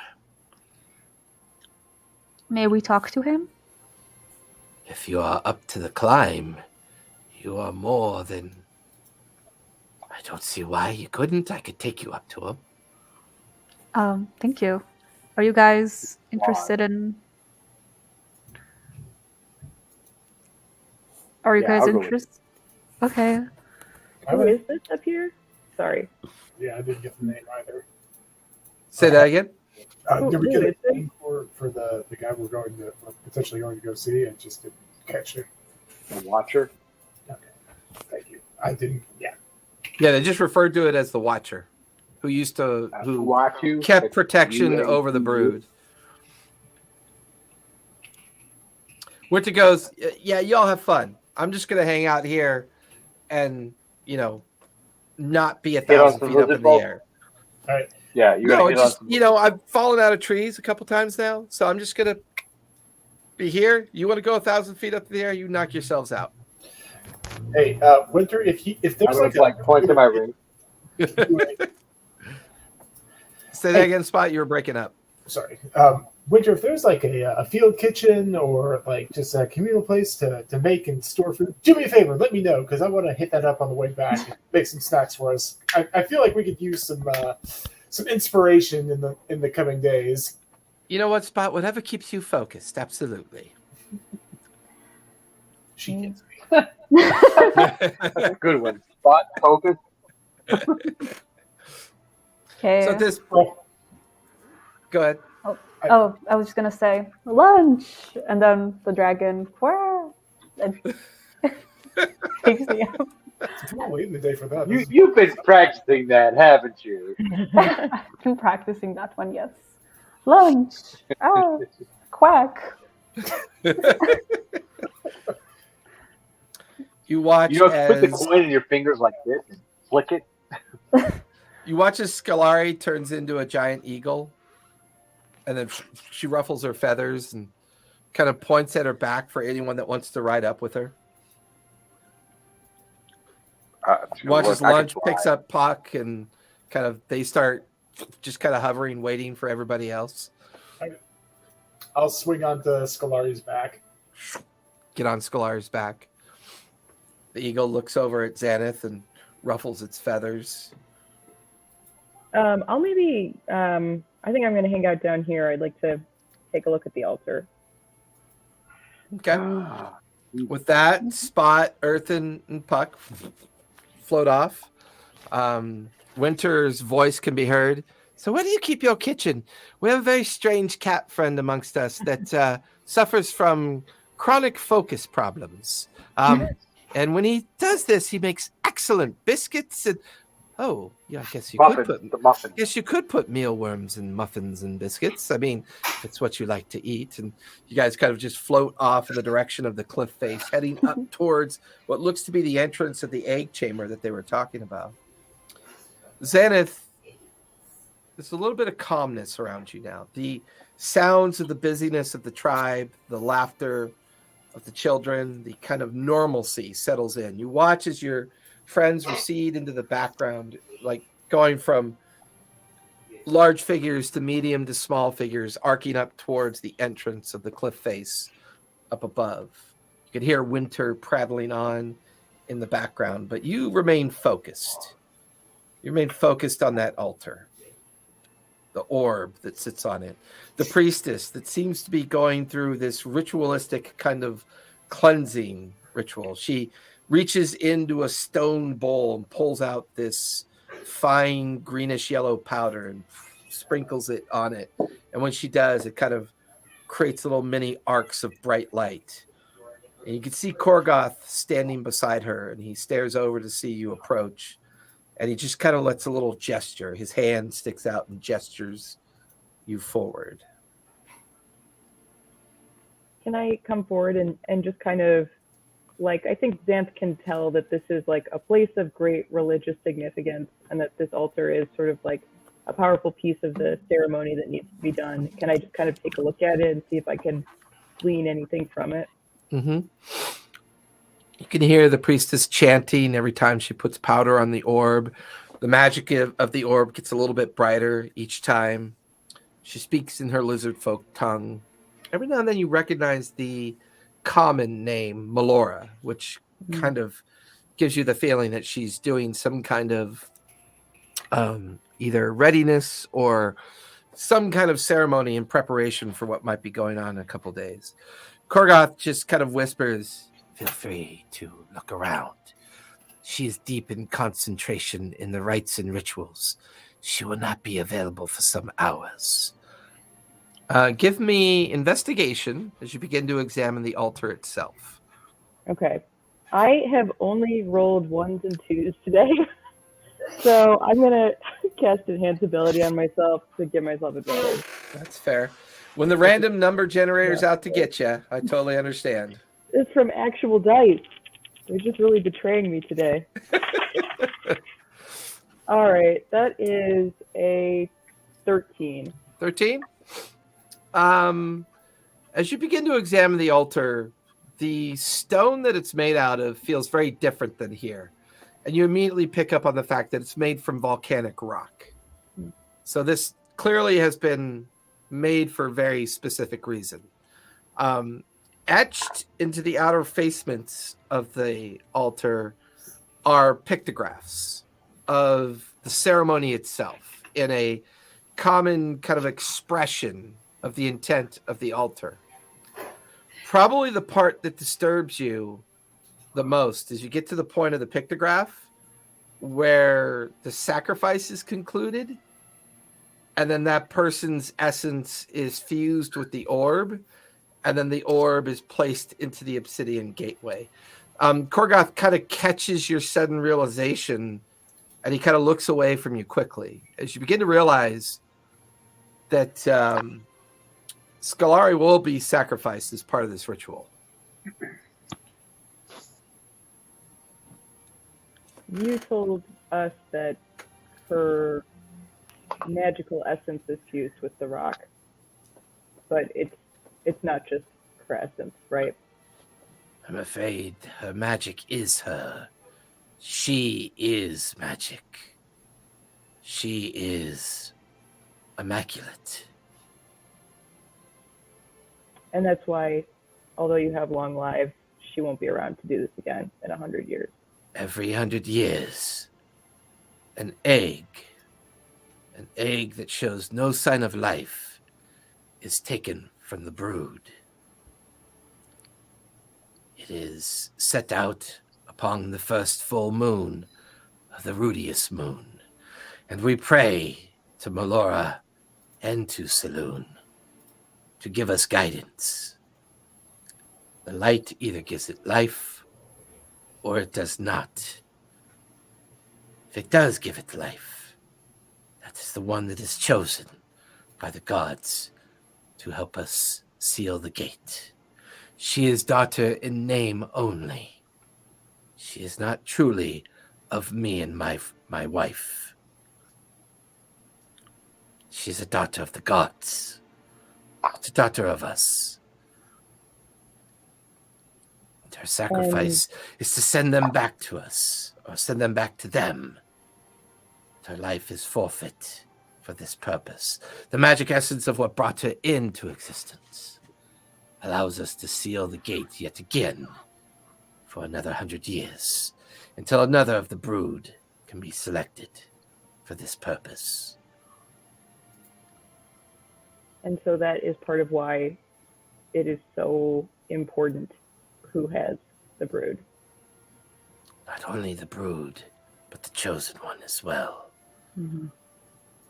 I feel like Vasarisk's intent with her was to sacrifice her and corrupt her into something useful. The anvil that your friends found. I think that was a device that they intend to use to remake this. And he points towards the orb that sits on the altar. When that orb absorbs her essence, it keeps the gate sealed. I think their intent was to use the semblance of our ritual to try to unseal the gate.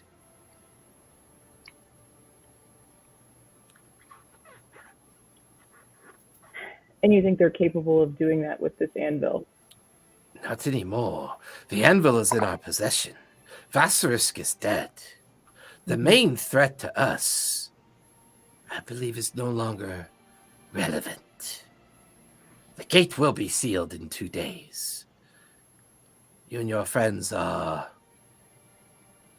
extra protection in case there's something we have not realized yet. I think the mine in the Ember Fields is meant for something else. I think they seek for something that was here before the prison was built. I think while there are common interests of understanding, I think there are individual focuses of demand. Vassarisk became bitter and hateful. He wanted to lead all of our people, and something corrupted his mind, set him on a different path. I think that threat is over. What the others intend to do in that mine matters very little to me. As long as the gate remains sealed and we retrieve our brood, the prison will remain sealed. But if the brood is destroyed, she is the last that will ever be able to seal this gate. And in 100 years, this gate will open, and whatever is kept in there will be freed. This is what the writings teach us, and this is what we believe to be true. Then sealing the gate and recovering the brood are our highest priorities. Priority does not make things easy or hard, just relevant. Tell me, how much of this creature, this dragon that you saw, can you describe for me? It was dark, and I couldn't see it very well. It was extremely large, and it was guarding, but I couldn't tell the color or really any additional details. If it is a dragon, as you felt that you saw, its size does give us a glimpse into its possible age. Ancient dragons can be very large. But there's never been a history of dragons on this island. This island has always been a haven for creatures that flourish within the jungle environments, natural environments of a volcanic island. Well, I have seen strange creatures. And his eyes kind of look up towards the cliff face, just as you lose sight of your friends towards the cliff. Mm-hmm. I have yet to ever really see a dragon. Ska. But if they wait for orders from Vassarisk to destroy the brood, those orders will not come. Perhaps the brood is being kept there as a insurance against meddling. Had they not captured our brood, my people would already be gathering to lay siege on the mine and stop whatever they're doing. But our numbers suffer. Our guardian of the brood falls ill. And although Vassarisk has been dealt with, there are threats that we must be mindful of.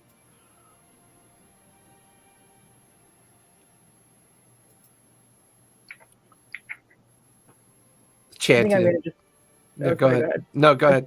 I'm just going to look up the cliff and see if my friends have already sort of passed, into the cave. Yeah, they're like already out of eyesight. So you get the feeling that they've landed and probably already got inside. Okay. The journey up is interesting. This 1,000-foot sheer cliff. You guys find yourself seeing the greater area of the ring of mountainscape that surrounds the internal area of where the volcano sits in the middle and the blasted landscape and lava fields of the interior ring just permeate ash and smoke the sense of just how large this area is compared to the rest of the island. And then drifting down towards a stone outcropping, all of you land. You feel your feet and boots kind of touch the surface as the three of you. You watch as Scolari sits there patiently in her eagle form, and with her beak, she just kind of nudges into the great opening in front of you.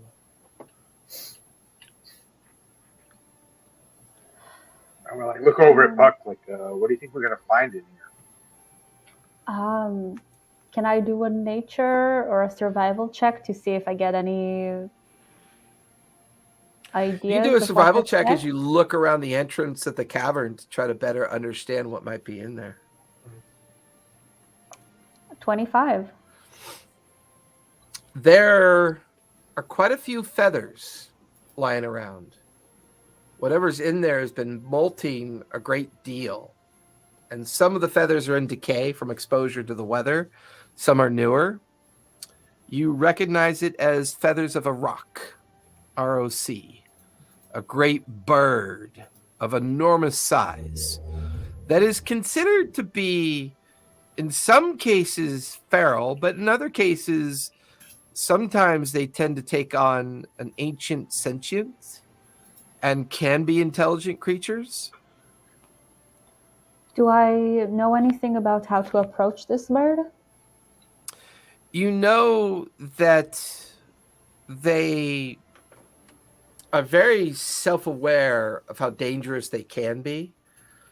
You know that food is always a good offering to bring them. And that they can be very protective, extremely protective creatures. This is clearly one that the lizard folk some generations ago has trained to protect this brood site, this place where the egg clutches were originally contained by the lizard folk from down below. And as you sit at the entrance gathering up feathers and trying to think about what this creature is, you can hear the gentle wheezing of breathing echoing from the interior of the cave, like this very unhealthy, just like kind of rapid wheeze, this breathing, which echoes outward. Oh God. Okay. I hurry in if I have any food for, I guess tiger food and tiger medications is something I know I have. So I try to Tiger get food and tiger medication. crazy cat lady. Well, yeah. I mean, for you, taking care of Punch has never been a major issue for the most part. It's one of the few things I did buy before we started in abundance, because I'm a crazy cat lady. I guess I harry in, but try not to be intimidating. Okay. As you rush into the cave, leaving Earthen and Spot behind. Earthen and Spot, what are you two doing after you watch Puck just suddenly rush into the entrance of the cave? Oh, I was always going to YOLO it into this. Okay, so you immediately follow after Puck inside as well. I'll follow at a distance. Okay. So three of you come in. You could see deer carcasses that have not been eaten, but they're rotting in the initial entrance. You could see great stone bowls filled with fetid water that hasn't been drunk, as it's been kind of left here stagnant, but replaced as often as it could be.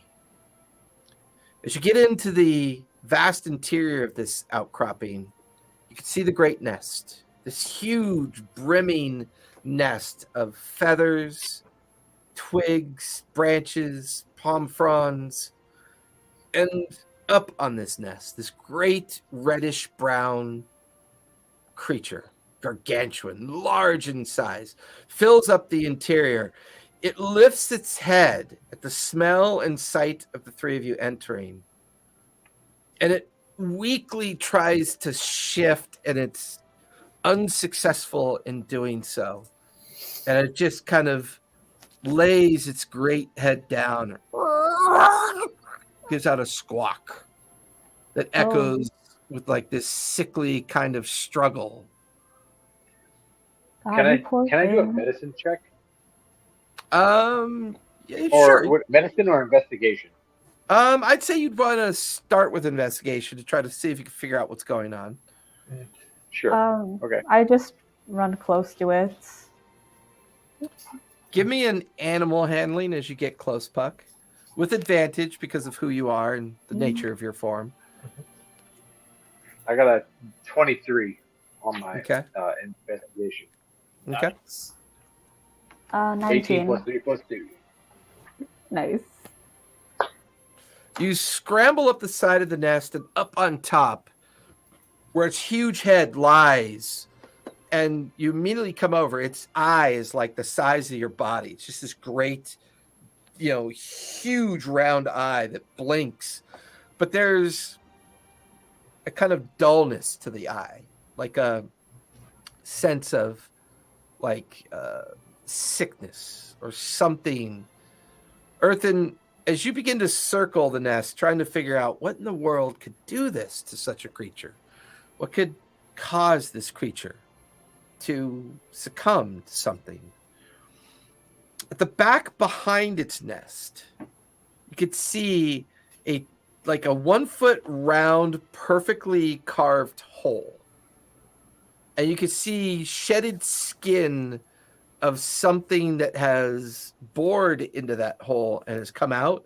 And you can see a shedded remains of a skin of some sort. It reeks. It's got a foul odor, but it feels like it's been here for a while. And you look and you could see like a kind of like dried trail of slime that courses up the back of the nest, up and over and down into the interior of the nest. Am I able to discern what it is? I mean, the From nest the skin itself to is the- a good 10 feet tall. So for you, you'd have to climb up. Well, I'm going to just fly up. Yeah. Okay. I'll fly up and just kind of You try lose to figure sight. out what that Yeah, is. you lose sight of the slime trail down into the interior of the nest as it is completely just covered with the body of the bird, of the rock. Spot, what are you doing with your time at this point? I'm going to go take a look at the rock, just investigate and see if I think I can do anything to help it. Okay, give me an investigation check as you kind of climb up onto the nest as well, and you begin to examine its body, its wings, try to get an idea as to what might be going on. I got a 9 on that. Okay. So I'm trying to read. Every time you try to Everything touch looks it, get near it, the creature kind of reacts and shifts and pulls away out of fear. Can I do an animal handling check to try to calm it down a little bit? Sure, give me animal handling. See if you can convince it to calm down. Ooh, 21. Okay. With Puck being there, keeping it focused on her, eventually it gives you enough of a moment and you lay your hand on one of the huge areas of its wing. Skin and bone, just no meat, no fat, no muscle. This thing to you feels like it's starving to death. I'm going to tell the other guys kind of what I think's going on. Sorry, I'm looking at my character sheet because I thought I had a thing that might help out. So if you guys have something, go for that real quick. Pocket blinks. It kind of dully lays its head on its side. Oh God. What's this? What's this? Hey, look at this. I'm like Earthen's pointing like out the floating slide trail. off to the side of the nest, and he's pointing at something. You see it? It goes down in the nest. Huh. What is that? I'll try to get the bird comfortable and then go check out what he's looking at. Okay, you start crawling and moving feathers and moving some of the form of the rock. And as you do, you get to the edge where Earthen is pointing at the edge of the nest. And that's when your hand comes across this dried, flaky, kind of like slime-like substance. What's your passive perception? Oh God. I don't like that question ever. Mine's a 19, if that helps. What is mine? Mine's 17, so we're pretty perceptive. Mine's 11. I'm dumb as 11. Earthen, Not dumb. as Puck gets close and you watch as she's now amongst the slime trail that's dried and she's picking and it has a kind of like fetid and rotted smell. You notice that Puck like moves some of the wing feathers out of the way and some of the body feathers out of the way, and she's like knelt down just behind Puck, down inside the body of the nest. There's something wrapped around the leg of the rock, and you could see a gelatinous form kind of with a kind of pink, yellow, red body that is latched onto the leg of the rock, and it's pulsing like it's absorbing something. And you watch as it suddenly kind of, whether it's Puck being there or whatever, it kind of constricts a little bit tighter, and you all hear the rock just chortle out and squawk in belting feelings of pain, but it's unable to respond.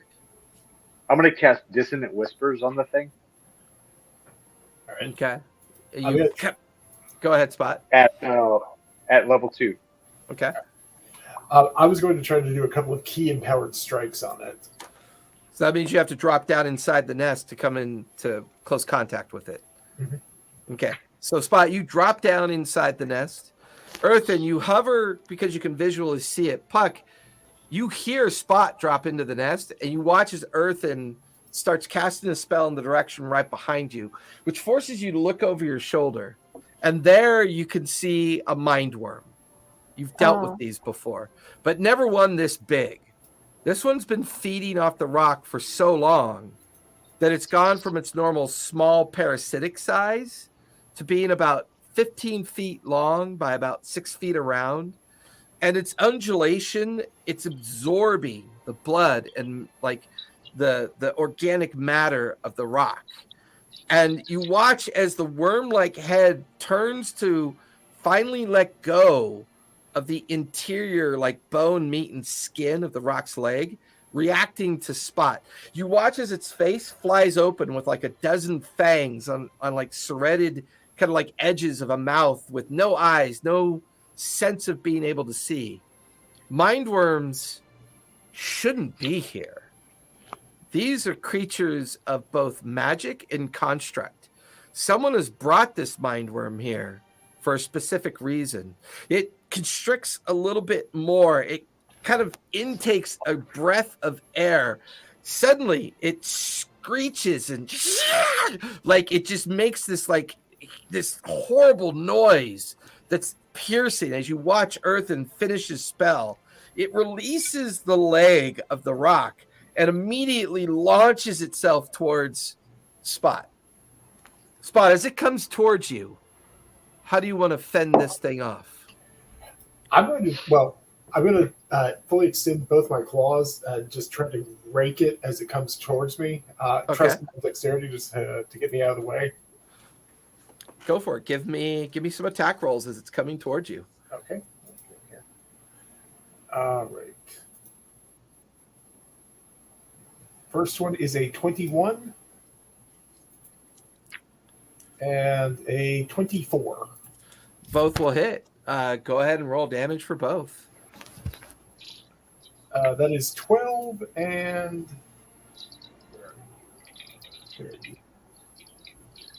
11.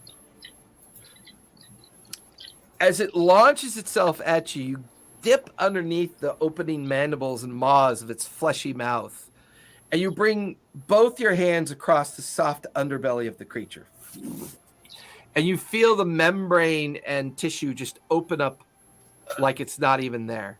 And the internals of this creature spill out onto the ground as the acidic interior of this creature is now kind of like shredded open, and it writhes in a death spasm as it just kind of like spasms for a moment, the last of its internal like gelatinous organs spilling out into the nest. the acrid smell of rot kind of permeating up towards your nose. At that moment, all of you feel the nest shift. You watch as the rock puts its 2 huge talons into the interior of the nest. It stands up, kind of propping itself up on its tail. Its huge head kind of coming up, and it lifts its body slightly above the nest to look under where it can see all 3 of you. And you watch as it just lets out this triumphant screech of like just feeling like a great pain had been taken away from it. And it slowly plods towards the edge of the opening. And that's where we're going to finish tonight. When we come back next week, now that you guys have met or made a new ally, perhaps you'll get to know its name. Puck, I don't know how you keep finding all these creatures. I don't know how this happens. But I have a funny feeling that this group, after the ceremony, will be hitching a ride on the rock, heading towards the mine shaft. I don't know why I know this, but somehow deep in the back of my corneal cortex, I believe it to be true. I think the rock smells what we're cooking. So you guys linger. Everybody else, thank you so much for coming out. In about a short 15 minutes to half hour, Debtor's Gambit will be starting up next. But hey, be safe, be kind, and don't forget to play a game. It's important. Good night, everybody. Thank you. And you guys go ahead and linger so we can chat about next week's schedule.